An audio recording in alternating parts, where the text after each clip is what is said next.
Hi everyone, this is विपुल अग्रवाल, आपका educator. स्वागत करता हूं आपका साइंस एंड फन पर। तो बच्चों, आज की इस वीडियो में हम लोग बिजनेस स्टडीज का एक बहुत ही ज्यादा इंटरेस्टिंग चैप्टर करने वाले हैं, जो कि है हमारा स्मॉल बिजनेस एंड एंटरप्राइजेस।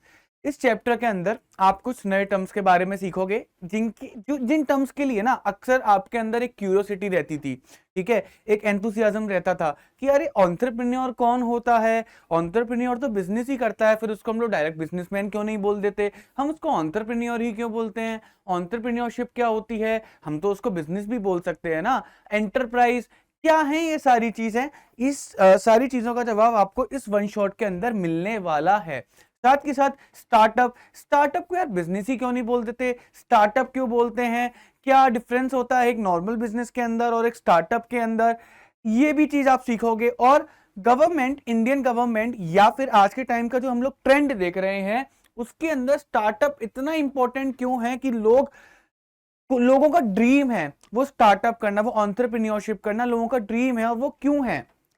इस चीज के बारे में भी आज हम लोग इस वीडियो में देखेंगे कि क्यों गवर्नमेंट स्टार्टअप्स को इतना सपोर्ट कर रही है, क्यों गवर्नमेंट स्टार्टअप के लिए नई नई स्कीम्स लेकर आ रही है, उनको स्ट्रेंथन कर रही है। आज सारा सब कुछ इस वीडियो के अंदर मैं आपको समझाने वाला हूं। तो ये वीडियो काफी ज्यादा इंपॉर्टेंट होने वाला है बच्चों, आपके लिए, आपके सिलेबस के लिए, क्लास 11th के लिए। और मेरी आप लोगों से एक रिक्वेस्ट है, प्लीज इस वीडियो को लाइक जरूर करिएगा, अपने फ्रेंड्स के साथ शेयर जरूर करिएगा, ताकि वो भी इन इंटरेस्टिंग टर्म्स के बारे में बहुत अच्छे से समझ सके। तो चलिए आइए फिर स्टार्ट करते हैं हमारा बिजनेस स्टडीज का अपना चैप्टर, जो कि है हमारा small business and enterprises, okay. सबसे पहले मैं आप लोगों को एक टर्म के बारे में बताना चाहता हूं, जो कि है एंटरप्रेन्योर। ये क्या होता है, ये इंसान कौन है।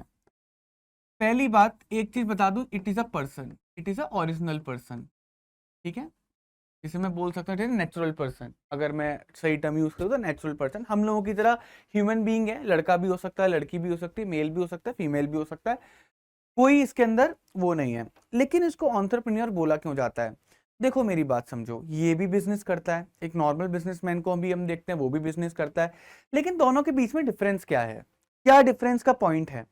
पॉइंट है कि जैसे हम लोग एक ट्रेडिशनल बिजनेस की साइड देखते हैं, तो उसके अंदर क्या होता है, नॉर्मल कोई भी चीज जिस तरीके से पुराने जमाने से बनती चली आ रही है, वो वैसे ही आज के टाइम पर लोग बना रहे हैं। जैसे पहले ट्रेड होता था बाइंग एंड सेलिंग, वैसे ही वो आज के टाइम पर बाइंग एंड सेलिंग कर रहे हैं। यानी कि वो अपने बिजनेस को ट्रेडिशनल मेथड से चला रहे हैं। जो चीजें पहले प्रोड्यूस हो रही थी वही चीजें अब प्रोड्यूस कर रहे हैं। कुछ भी एक इनोवेटिव उसके अंदर नहीं कर रहे, कोई इनोवेटिव मेथड कोई लेकर नहीं आ रहे, कोई इनोवेटिव प्रोसेस कोई लेकर नहीं आ रहे, जैसा पहले चल रहा था वैसा ही अब कर रहे हैं। बात ही समझ में। ये हो सकता है कि भाई पुराने जो बिजनेसमैन है, हो सकता है पहले स्मॉल स्केल पे करते होंगे, लेकिन आज के टाइम पे एकदम लार्ज स्केल पे करते होंगे। लेकिन कहीं पर भी एक इनोवेशन की मेरे को लगता है कि कमी रह जाती है, ठीक है, रह जाती है। लेकिन वहीं पर आते हैं एंटरप्रेन्योर। एंटरप्रेन्योर कहते हैं, सुनो मेरी बात, हम लोग बिजनेस करेंगे बिल्कुल ठीक है, लेकिन हम लोग उन गुड्स और सर्विसेज में डील नहीं करेंगे जो मार्केट में चलती हुई आ रही हैं। हमारा मेन पर्पस क्या होगा कि भाई मार्केट की प्रॉब्लम को समझो, मार्केट के अंदर क्या किस चीज की कमी है, उस कमी के ऊपर हम लोग एक गुड बनाएंगे, एक सर्विस बनाएंगे, एक प्रोडक्ट बनाकर लेकर आएंगे, जो कि मार्केट की उन प्रॉब्लम्स को सॉल्व करेगा। तो बेसिकली वो किन गुड्स एंड सर्विसेज में डील कर रहे हैं? वो उन गुड्स एंड सर्विसेज में डील कर रहे हैं जो कि मार्केट में अभी तक है ही नहीं, है ही नहीं, या फिर अगर मार्केट में है तो उस गुड्स एंड सर्विसेज को इतने इनोवेशन के साथ आपके सामने प्रेजेंट करेंगे कि आपको लगेगा ये हमारे लिए एक नई चीज है।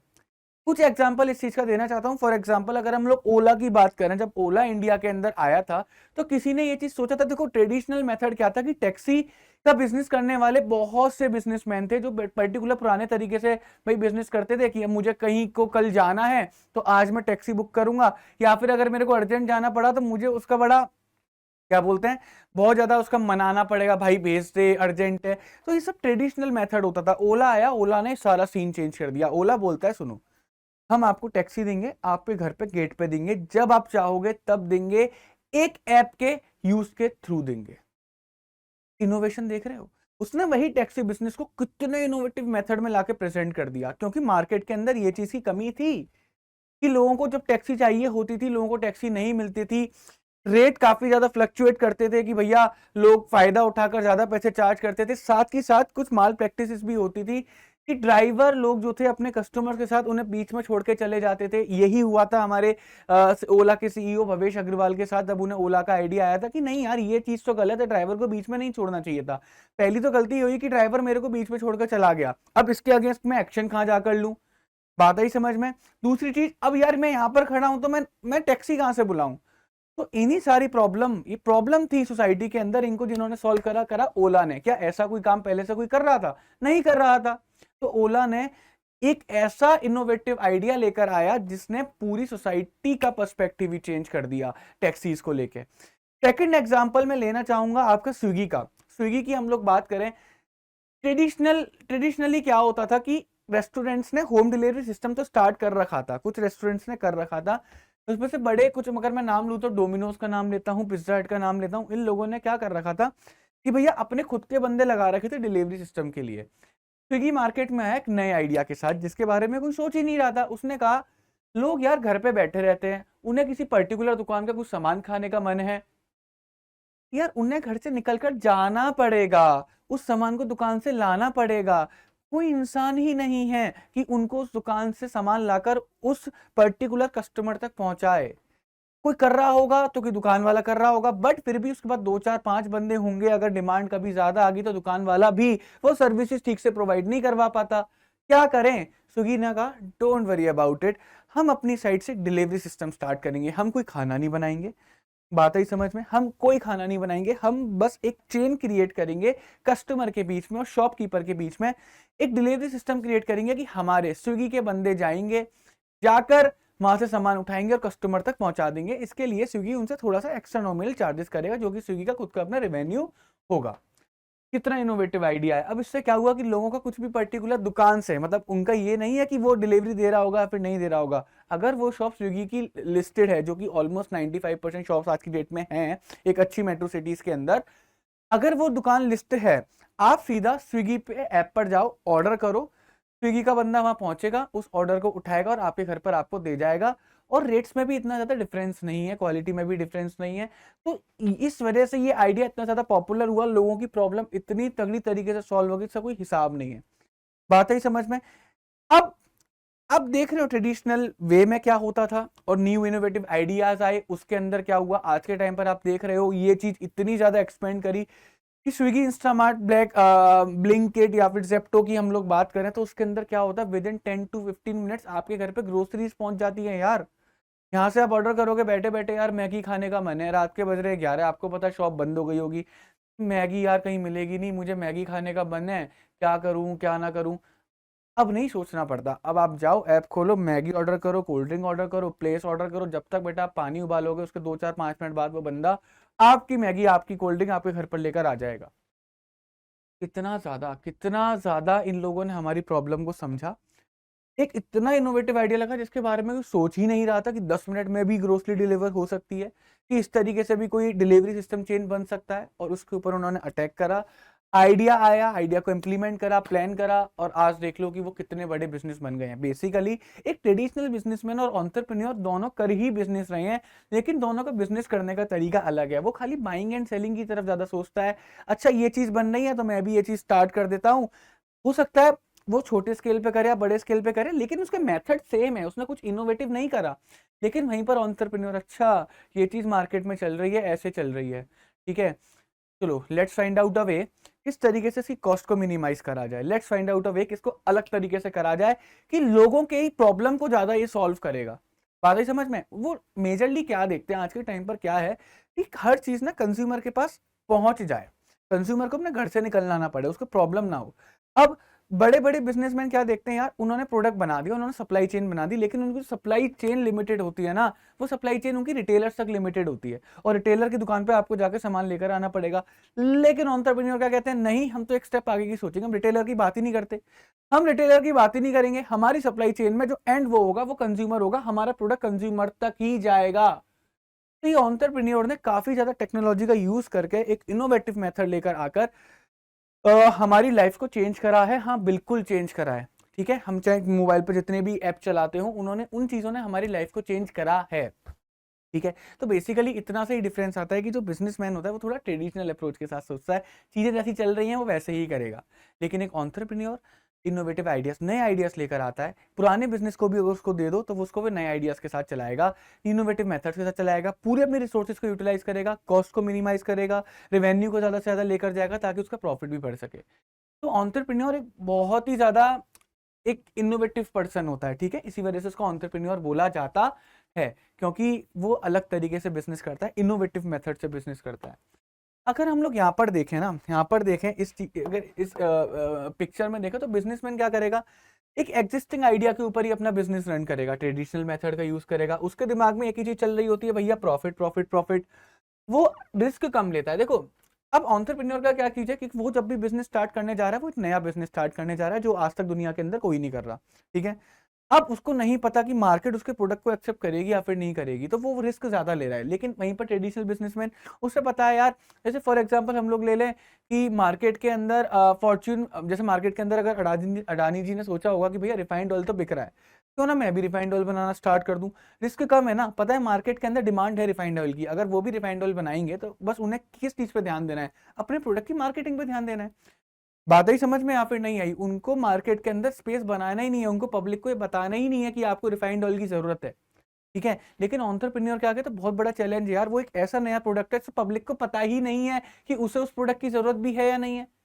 जब स्विगी मार्केट के अंदर आया था, लोग तो वैसे ही जा रहे थे ना, दुकान से जाके सामान खरीद रहे थे, उन्हें पता ही नहीं है कि ये जो प्रोडक्ट है हमारी लाइफ को चेंज कर सकता है। तो इनके आगे कुछ ज्यादा प्रॉब्लम्स होती हैं, रिस्क ज्यादा होते हैं कि पहले तो कस्टमर को बताओ कि भैया तुम्हारी लाइफ के अंदर ये प्रॉब्लम है और इस प्रॉब्लम को सॉल्व करने के लिए हमारा ये प्रोडक्ट है।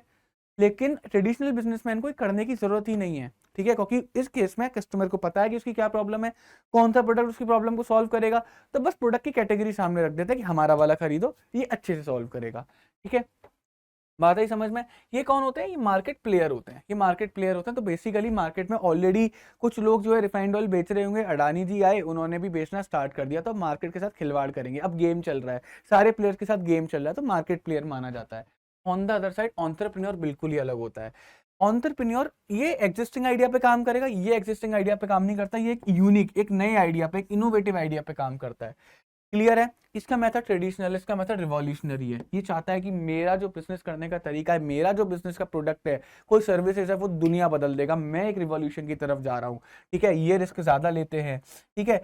इनका जो मेन मोटिव होता है ना, प्रॉफिट तो देखो हर बिजनेस का मेन मोटिव होता है, लेकिन जो इनकी सोच होती है वो ये होती है किस तरीके से हम ज्यादा से ज्यादा कस्टमर बेस बनाए। पीपल ओरिएंटेड होता है, मार्केट ओरिएंटेड होता है।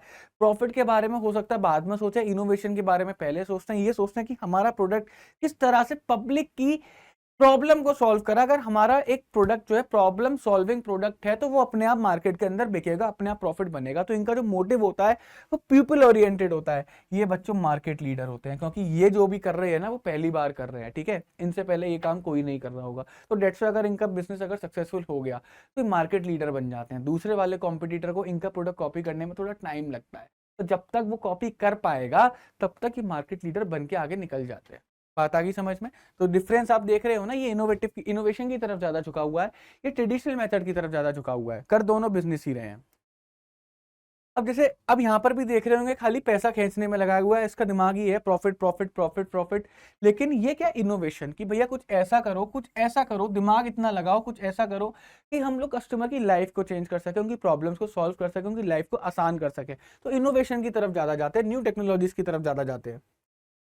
अब जैसे ये देखो एग्जांपल है, देखो बिजनेसमैन क्या करता है, ट्रेडिशनली ये होता है, अगर मान के चलो उसने एक तरबूज खरीदा, एक वाटरमेलन खरीदा, तो उसने वाटरमेलन के ऊपर कुछ प्रॉफिट लिया और आगे जाके बेच दिया। क्या उसने वाटरमेलन की शक्ल बदली? नहीं बदली। यही तो ट्रेडिशनली होता है। लेकिन एक एंटरप्रेन्योर अपना दिमाग लगाएगा, वो कहेगा सुनो, हम वाटरमेलन खरीदेंगे, उसकी शक्ल को चेंज करेंगे, उसके अंदर कुछ मेथड्स इंप्रूव, कुछ मेथड्स लगाएंगे, कुछ प्रोसेसेस से उसको निकालेंगे, एक नया प्रोडक्ट बनाएंगे और उस प्रोडक्ट को काफी ज्यादा कॉस्टली बेचेंगे। तो देखो ऐसा होता भी है।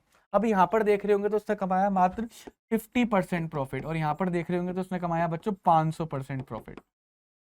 ये फर्क पड़ता है, ये फर्क होता है बच्चों, ये फर्क होता है। 500 नहीं, 400 बोल देंगे, क्योंकि 400% प्रॉफिट, ये फर्क होता है स्टूडेंट्स। दोनों के बीच में ये फर्क होता है। बात आई समझ में या फिर नहीं आई? इसने इनोवेशन की तरफ ज्यादा सोचा कि यार वाटरमेलन काटना पड़ेगा, छीलना पड़ेगा, क्यों ना जूस बना के दे दें, देखने में अच्छा भी लगता है, कस्टमर अट्रैक्ट भी होगा, उसकी लाइफस्टाइल एकदम बढ़ जाती है। I am having the watermelon with this, पता नहीं अलग अलग नाम से जो 5 स्टार होटल्स में बताते हैं ना, इस तरीके से।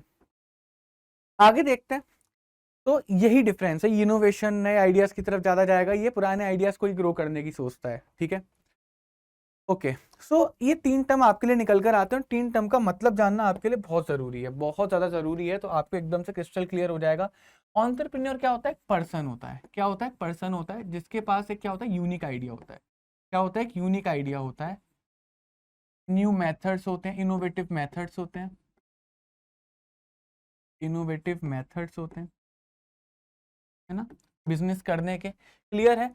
अब जब वो इस आइडिया को एक प्रोसेस से निकालता है, तो बेसिकली आइडिया आने से लेकर और प्रोडक्ट मार्केट में निकालने तक, पूरा बिजनेस चलाने तक, एक इकोसिस्टम बनाने पर, भैया मेरे को आइडिया तो हर इंसान को डेली आते हैं, ये कर लेंगे तो ये हो जाएगा, ये कर लेंगे तो ये दुनिया बदल जाएगी, ये हो जाएगा, वो हो जाएगा। लेकिन उस आइडिया को एक बिजनेस बनाने तक, प्रॉपर्ली एक पूरा इकोसिस्टम बनाने के लिए प्रोसेस फॉलो करना होता है। क्लियर है? तो पहले एंटरप्रेन्योर को एक आइडिया आया, उसके पास एक मेथड आया, फिर उसको वो एंटरप्रेन्योरशिप से यानी कि एक प्रोसेस से निकालेगा। क्या निकालेगा? एक प्रोसेस से निकालेगा। तब उसने अपने आइडिया के ऊपर इस प्रोसेस को अप्लाई करा, तब जाकर उसे क्या मिला बच्चों? लास्ट में एंटरप्राइज। मतलब कि उसे लास्ट में जाके क्या मिला? अपना एक बिजनेस मिला। बात ही समझ में? तो आइडिया को बिजनेस बनाने तक एक प्रोसेस फॉलो होता है, उसी प्रोसेस को एंटरप्रेन्योरशिप बोलते हैं। तो तभी तो बोलते हैं आप एंटरप्रेन्योरशिप कर रहे हैं, आप एंटरप्रेन्योरशिप कर रहे हो, तो अपने आइडिया को आप बिजनेस में कन्वर्ट कर रहे हो, आइडिया को बिजनेस में कन्वर्ट कर रहे हो, दिस इज एंटरप्रेन्योरशिप। एक प्रोसेस फॉलो कर रहे होंगे जिससे आपका आइडिया बिजनेस में कन्वर्ट हो जाएगा। Entrepreneurship it is a long process, आसान नहीं होता, लंबा प्रोसेस होता है, टाइम लगता है। क्लियर है? काफी ज्यादा डिफिकल्टीज से निकलना पड़ता है। और enterprise on the other side, अगर हम लोग एंटरप्राइज की बात करें, तो लास्ट में जाके बेटा उसे क्या मिलेगा? एंटरप्राइज। तो बेसिकली ये क्या है उसके लिए? आउटपुट। ये क्या है उसके लिए? आउटपुट। जो उसने आइडिया लगाया, उस आइडिया को प्रोसेस के अंदर, प्रोसेस में लगाया, उस प्रोसेस के बाद उसे क्या मिला? उसका आउटपुट, उसका इनाम क्या मिला? एंटरप्राइज, उसका बिजनेस बन के रेडी हो गया। तो ये बात समझ में आ गई होगी। क्लियर है? नहीं क्लियर है? Entrepreneurship basically process of converting an idea into a business, that's all. आ जाओ आगे। अब एंटरप्रेन्योर जो है वो किस तरीके से हेल्प कर सकता है इकोनॉमी में? बेटा बहुत तरीके से हेल्प कर सकता है। पहले एक इकोनॉमी की प्रॉब्लम को समझते हैं कि आज के टाइम पर अगर हम इंडिया की इकोनॉमी देखें, तो इंडिया की इकोनॉमी में अभी चेंज हो रही है, बट फिर भी जिस जगह तक जाना चाहिए उस जगह तक अभी बहुत दूर है हमारा इंडिया। इंडिया में अगर हम एक्सपोर्ट इंपोर्ट को देखें, तो भैया एक्सपोर्ट हमें बहुत बहुत कम करते हैं हम लोग, एक्सपोर्ट कंपेरेटिवली इंपोर्ट्स। इंपोर्ट्स हम लोग बहुत ज़्यादा करते हैं, यानी कि बाहर की कंट्री से हम लोग ज़्यादा गुड्स खरीदते हैं, लेकिन बाहर की कंट्री से गुड्स हम लोग कम बेचते हैं। ये सबसे बड़ी प्रॉब्लम है। उस प्रॉब्लम को सॉल्व करने में, अगर हमने इस प्रॉब्लम को सॉल्व करा, जो कि हमें विश्वास है कि हम करेंगे, तो इस प्रॉब्लम को सॉल्व करने में सबसे बड़ा जो रोल प्ले करेंगे वो ऑफकोर्स की बात है एंटरप्रेन्योर करेंगे। क्यों करेंगे? बात को समझो। हमारी कंट्री में क्या प्रॉब्लम्स हैं, इसको समझना बहुत ज़रूरी है। और अनफॉर्चुनेटली हमारी ही कंट्री की प्रॉब्लम्स को हमसे ज़्यादा बेटर बाहर वाली कंट्री समझ रही है, इस वजह से वो अपने प्रोडक्ट को हमारी कंट्री में बेचती है। तो अगर एंटरप्रेन्योर हमारी कंट्री में सफिशिएंट अमाउंट में होंगे, तो वो हमारी प्रॉब्लम्स को समझेंगे। ठीक है? जिससे क्या होगा, जो हम इंपोर्ट करते हैं ना बाहर से गुड्स को, वो हमारे बंदों के पास कैपेबिलिटी है कैपेबिलिटी कि उन गुड्स को अपने यहाँ पर वो लोग बना सकते हैं, ताकि इंपोर्ट्स रुक जाए। तो बेसिकली एंटरप्रेन्योर का पहला स्टेप क्या होगा कि जो बाहर से हम लोग गुड्स इंपोर्ट कर रहे हैं उनको रोको, और उनको रोकने के लिए वही इनोवेटिव आइडियाज, वही मेथड लगाकर उन सेम प्रोडक्ट को हमारे यहाँ पर बनाना है, ताकि हमारा इंपोर्ट कम हो सके। तो अगर आप पहली बार देख रहे हो ना, तो हम प्रोड्यूस करेंगे इंपोर्ट सब्स्टिट्यूट गुड्स, यानी कि जो हम गुड्स इंपोर्ट कर रहे हैं उनका सब्स्टिट्यूट हम यहीं पर प्रोड्यूस करेंगे, ताकि हमारा इंपोर्ट क्या हो सके? कम हो सके। और जब इंपोर्ट कम होगा तो हमारी नेशनल वेल्थ का आउटफ्लो कम हो जाएगा, रुक जाएगा। फिर दूसरा, जब हम यहाँ पर गुड्स बनाएंगे, तो भैया यहाँ कर लोगों की डिमांड भी तो पूरी करनी है ना, तो इतना गुड्स बनाओ, इतना सर्विस बनाओ कि जो हमारी डोमेस्टिक डिमांड है वो फुलफिल हो सके। तो produce more and more consumer goods. बेटा कंज्यूमर गुड्स ज्यादा से ज्यादा बनाओ, सर्विसेज बनाओ, ताकि क्या हो सके, जो हमारी खुद की डोमेस्टिक डिमांड है, जो वो क्या हो सके, इंक्रीजिंग, जो इंक्रीज कर रही है हमारी डोमेस्टिक डिमांड, वो फुलफिल हो सके। तीसरा, अब भैया हमने अपनी उस प्रॉब्लम को सॉल्व कर दिया। पहली प्रॉब्लम इंपोर्ट ज्यादा कर रहे थे, वो सॉल्व हो गई। दूसरी प्रॉब्लम जो हमारी खुद की डोमेस्टिक डिमांड थी वो पूरी नहीं हो पा रही थी, वो सॉल्व हो गई। तीसरी क्या करेंगे? अब खुद की प्रॉब्लम सॉल्व हो गई, अब दुनिया की प्रॉब्लम सॉल्व करेंगे, यानी कि एक्सपोर्ट करना ज्यादा हम लोग स्टार्ट करेंगे। तो अब क्या करेंगे बेटा, वो गुड्स प्रोड्यूस करेंगे जो कि हम एक्सपोर्ट करेंगे। क्या करेंगे, एक्सपोर्ट करेंगे और फॉरेन एक्सचेंज को ज्यादा से ज्यादा अर्न करेंगे, यानी कि अब फॉरेन की करेंसी हमारे पास ज्यादा रहेगी, फॉरेन स्टॉक हमारे पास ज्यादा रहने वाला है।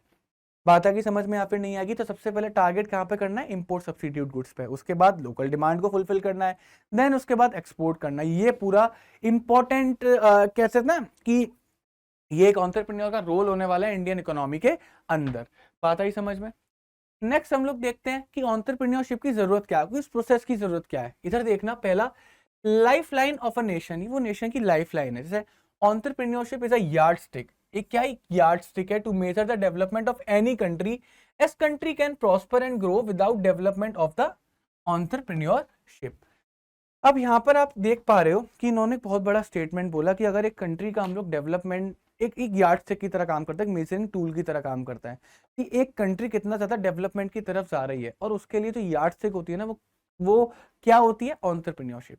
अगर एक कंट्री जितनी ज्यादा एंटरप्रेन्योरशिप में इन्वॉल्व है, वो उतनी ज्यादा डेवलप होने वाली है। बेसिकली ये लोग ये बात बोल रहे हैं। इसका एग्जांपल सबसे अच्छा यूएस की बात करें, यूके की बात करें, या और भी यूरोपियन कंट्रीज की बात करें, जापान की बात करें, वो लोग मार्केट के अंदर ऐसे प्रोडक्ट लेकर आए जिन प्रोडक्ट ने पूरा दुनिया बदल दी। आया ना, फेसबुक, इंस्टाग्राम, व्हाट्सएप, जापान की बुलेट ट्रेन, ठीक है, यूके में भी काफी ऐसे प्रोडक्ट है जिन्होंने पूरी दुनिया लेके बदल डाली। तो ये कंट्री डेवलप कंट्री कैसे बनी? ये डेवलप कंट्री इस तरह से बनी क्योंकि इन्होंने बहुत ज्यादा फोकस करा एंटरप्रेन्योरशिप की तरफ। तो एंटरप्रेन्योरशिप एक तरीके से मेजरिंग टूल भी काम करता है फॉर अ डेवलपिंग कंट्री, कि आप कितना डेवलप हो, आपकी एंटरप्रेन्योरशिप वो चीज बता देगी। सेकंड, ये बच्चों इनोवेशन प्रोवाइड करता है। हर एंटरप्रेन्योर एक इनोवेटर है, हर एंटरप्रेन्योर क्या है, एक इनोवेटर है, जो चाहता है कि मैं नए मेथड ऑफ प्रोडक्शन को ट्राई करूं, मैं प्रोडक्शन करूं नए मेथड से, मैं उसके अंदर नई टेक्नोलॉजी लगाऊं, ठीक है, नए तरीके से मार्केटिंग करूं। He develops new business ideas and puts them into action to enhance the process of economic development. उसका काम ही ये है कि वो अपने नए आइडियाज लगाएगा, नए मेथड्स लगाएगा, ऐसे गुड्स एंड सर्विसेज लेकर आएगा जिससे इकोनॉमी डेवलप करेगी। काम ही ये है बेटा। तो इनोवेशन प्रोवाइड करवाता है, क्या करवाता है, इनोवेशन प्रोवाइड करवाता है। इसका सबसे अच्छा मैं एग्जांपल देना चाहूंगा कि इंडिया के अंदर आज की डेट में जो डिजिटल पेमेंट्स का एक इनोवेशन आया है ना, वो वर्ल्ड में बेस्ट है। जब हम लोग बोलते हैं यूपीआई, पेटीएम कर रहा है, फोन पे कर रहा है, लोगों के देश हैरान है यार, पूरे देश हैरान है क्या चल रहा है ये इंडिया के अंदर। मतलब वहां पर लोग अपनी जेब में कैश कैरी करते हैं, यहाँ पर सब्जी वाला तक, एक जो छोटे छोटे वेंडर्स हैं ना, जो ढकेल वगैरह लगाते हैं, वो भी एक क्यूआर लेके चलते हैं। जस्ट पेमेंट करो, विद इन अ सेकेंड आपके अकाउंट से पैसे कटेंगे, उनके अकाउंट में पहुंच जाएंगे। The world is shocked. वो चाहते हैं टेक्नोलॉजी हमारे पास भी आए, ठीक है, ताकि हमारे में डिजिटल ट्रांजेक्शन इंक्रीज कर सकें। डिजिटल ट्रांजेक्शन इंक्रीज करने का फायदा ये होता है कि जो फिजिकल मनी आउटफ्लो होता है ना, फ्लो जो होता है फिजिकल मनी का, वो कम हो जाता है काफी ज्यादा, ठीक है। तो जिससे गवर्नमेंट को और ज्यादा रुपए छापने की जरूरत नहीं पड़ती, क्योंकि गवर्नमेंट और करेंसीज अगर छापने लगेगी और मार्केट में देगी, उसका नतीजा ये निकल कर आता है कि अल्टीमेटली महंगाई बढ़ती है। तो काफी ज्यादा इसके इकोनॉमिक बेनिफिट्स हैं। ये इनोवेशन का सबसे अच्छा क्या है, एग्जाम्पल है, और इससे बेटा इकोनॉमिक डेवलपमेंट होता है, ठीक है। थर्ड है ग्रोथ ऑफ इकोनॉमी। बेटा इकोनॉमी ग्रो करती है। देखो, entrepreneurs adopt to changes as changes take place in the environment. The changes adopted by the entrepreneurs in the enterprises even bring changes in the society and economy. बहुत आसान शब्दों में आपको समझाता हूं। एक एंटरप्रेन्योर अगर मार्केट के अंदर, वो पहली बात तो खुद इनोवेटर है, वो नई नई चीजें मार्केट के अंदर करेगा। अब बताओ उससे पता क्या होता है, वो मार्केट के अंदर कोई ऐसा प्रोडक्ट लेकर आया जिससे पता है एक रिवॉल्यूशनरी प्रोडक्ट है, मार्केट को चेंज कर देगा, और ऐसा एक्चुअल में हो गया। तो अल्टीमेटली एक एंटरप्रेन्योर का काम ही ये होता है कि मार्केट के अंदर इनोवेटिव प्रोडक्ट लेके जाया जाए जो कि पब्लिक की प्रॉब्लम को सॉल्व करेंगे। और जब पब्लिक की प्रॉब्लम सॉल्व होगी तो अल्टीमेटली उनका स्टैंडर्ड ऑफ लिविंग बढ़ेगा, उनका social as well as economic development होगा। वो सोसाइटी में भी डेवलप कर पाएंगे कि उनका स्टैंडर्ड ऑफ लिविंग बढ़ेगा, साथ के साथ मॉनेटरी टर्म्स में भी वो डेवलप कर पाएंगे कि आज की डेट में वो अच्छा पैसा कमा रहे हैं। क्यों कर इकोनॉमिक डेवलपमेंट क्यों हो रहा है? क्योंकि एंटरप्रेन्योरशिप जो है मार्केट के अंदर काफी ज्यादा एम्प्लॉयमेंट अपॉर्चुनिटीज को क्रिएट करने वाली है, जिससे लोगों की इनकम बढ़ेगी। तो बेटा social as well as economic development होगा। जब किसी इकोनॉमी में उसके बंदों का सोशल और इकोनॉमिक डेवलपमेंट होता है तो इकोनॉमी अपने आप ही क्या करती है बेटा, ग्रो करती है। फोर्थ होता है इंक्रीज प्रॉफिट। अबे प्रॉफिट को इंक्रीज कैसे करता है बेटा, ये हमेशा ट्राई करते हैं कि हम कॉस्ट को मिनिमाइज करें और अपने जो रिसोर्सेज है उनका बेस्ट यूटिलाइजेशन करें, मतलब उनको बिल्कुल भी ना वेस्ट होने दें। तो जब इन्होंने कॉस्ट कम करी, ठीक है, तो इनका कॉस्ट कम हो गया, साथ ही साथ इनकी एफिशिएंसी बढ़ रही है कि भैया रिसोर्सेज का प्रॉपर यूज कर रहे हैं, ऑप्टिमम यूज कर रहे हैं, बेस्ट यूज कर रहे हैं, कि किसी भी रिसोर्सेज को वेस्ट नहीं जाने दे रहे। बात आई समझ में? तो एफिशिएंसी बढ़ने की वजह से, कॉस्ट कम होने की वजह से इनका रेवेन्यू चाहे उतना भी रहेगा ना, तब भी इनकी प्रॉफिट बढ़ जाएंगे। तो इस तरीके से अपने प्रॉफिट्स को इंक्रीज करते हैं। एम्प्लॉयमेंट अपॉर्चुनिटी, यही एक ऐसी चीज है जिसकी वजह से एंटरप्रेन्योरशिप बहुत फेमस है। तो entrepreneurship not only provides a scope for self employment, बेटा वो खुद खुद के लिए पैसा तो कमाते ही कमाते हैं, साथ में वो ऑफर करते हैं एम्प्लॉयमेंट, यानी कि लोगों को भी काम करने का मौका देते हैं to the large number of people in the case of successful enterprises. तो बेटा जो आपका स्टार्टअप, जो आपका बिजनेस सक्सेसफुल हो जाए, तो वो एक बिजनेसमैन को तो सेल्फ एम्प्लॉयड करते ही हैं, उसके लिए तो पैसा कमाते ही हैं, साथ ही साथ वो अपॉर्चुनिटीज देते हैं पूरी पब्लिक को कि वो उनको एम्प्लॉयमेंट मिल सके, वो भी अपना स्टैंडर्ड ऑफ लिविंग बढ़ा सके, वो भी जाकर वहां पर पैसा कमा सकें। सिक्स्थ है social benefit. Entrepreneurship always try to adopt latest technology and raise the standard of living by providing good quality product and services at a low cost. देखो उन्होंने अपनी कॉस्ट कम कर ली थी, हाँ जी, उस कॉस्ट को कम करने के बाद उन्होंने बेस्ट प्रोडक्ट मार्केट में दिया था, तो सस्ते में एक बहुत ही अच्छा प्रोडक्ट जब कस्टमर को मिलेगा तो उसकी स्टैंडर्ड ऑफ लाइफ तो ऑलरेडी इंक्रीज करेगी ना, और ऑटोमेटिकली इंक्रीज करेगी। इससे क्या होगा बेटा? सोसाइटी का डेवलपमेंट होगा। अभी ये पॉइंट बताया था मैंने। नेक्स्ट देखते हैं प्रोसेस ऑफ एंटरप्रेन्योरशिप। देखो एंटरप्रेन्योरशिप का प्रोसेस क्या है, एक आइडिया एक बिजनेस में कैसे कन्वर्ट होगा, इसका पूरा प्रोसेस है। वो प्रोसेस क्या है देखना। पहली बात, सेल्फ डिस्कवरी। पहले तो यार एक एंटरप्रेन्योर को खुद को समझना पड़ेगा, खुद की स्ट्रेंथ को समझना पड़ेगा, खुद की वीकनेसेस को समझना पड़ेगा, उसे ये समझना पड़ेगा कि उसे क्या करना पसंद है। तो उसे जो चीज करना पसंद है और उसे जो चीज करना आती है उसके एक्सपीरियंस के अकॉर्डिंग, अगर वो चीज करता है तो वो ऑफकोर्स की बात है डेफिनेटली सक्सेसफुल होने वाला है। तो सबसे पहले उसे खुद को समझना पड़ेगा, खुद की स्ट्रेंथ, खुद की वीकनेस, खुद को क्या करना पसंद है, खुद का वर्क एक्सपीरियंस यानी कि वो किस चीज में परफेक्ट है, वो चीज को समझना पड़ेगा। उसके बाद उसे मार्केट के अंदर अपॉर्चुनिटी समझनी पड़ेगी। वो क्या करता है, he find out need, want and problems. Need को समझता है, वांट को समझता है, प्रॉब्लम को समझता है, क्योंकि उसे एक अपॉर्चुनिटी प्रोवाइड करवाएंगी, अपॉर्चुनिटी प्रोवाइड करवाएंगी कि मैं इन प्रॉब्लम्स को सॉल्व कर सकता हूँ। तो बेसिकली उसने प्रॉब्लम को समझा, उसको अपॉर्चुनिटी मिली कि अब इन प्रॉब्लम को सॉल्व भी तो करना, सॉल्व करने के लिए ही वो बिजनेस बनाएगा, सॉल्व करने के लिए ही वो बिजनेस बनाएगा। उसने प्रॉब्लम को समझा, ठीक है, तो कहेगा I want to solve that problem. उसको अपॉर्चुनिटी मिल गई कि I want to solve that problem, यानी कि I can create a business upon it. अब उस प्रॉब्लम को सॉल्व कैसे करना है उसके लिए वो आइडिया ढूंढेगा। क्या ढूंढेगा बच्चों? आइडिया ढूंढेगा। तो जनरेटिंग एंड इवेल्युएटिंग आइडिया। अब उसे पता है प्रॉब्लम क्या है, अब उस प्रॉब्लम को सॉल्व करने के लिए आइडियाज आइडियाज वो डिस्कशन करेगा, अपना ब्रेन ब्रेन पूरा चलाएगा, ब्रेन स्टॉर्मिंग यानी कि हर पहलू को समझेगा, क्रिएटिविटी को लगाएगा, अपने एक्सपीरियंसेस को लगाएगा, वो डेवलप करेगा new ideas to overcome the problems and meet the expectation of by the customer. तो पहले सबसे पहले उसने क्या करा, खुद को समझा, फिर उसने मार्केट की प्रॉब्लम को समझा, प्रॉब्लम समझते उसे ये बात समझ में आ गई कि I want to solve that problem, opportunity मिल गई। अब प्रॉब्लम को सॉल्व कैसे करना है उसके लिए वो आइडियाज ढूंढेगा, अपना दिमाग लगाएगा, डिस्कशन करेगा, एक्सपीरियंस का यूज करेगा, आइडियाज लेकर आएगा। बात आई समझ में? अब उसके पास आइडिया आ जाएगा, फिर वो प्लान करेगा कि अब इस आइडिया का यूज करके how can I create the business upon it. Planning, पूरी प्लानिंग करेगा, किस तरीके से कैसे चीजें करनी है, कहां से स्टार्ट करना है, फिर क्या करना है, फिर क्या करना है, स्टेप्स में प्लानिंग करेगा।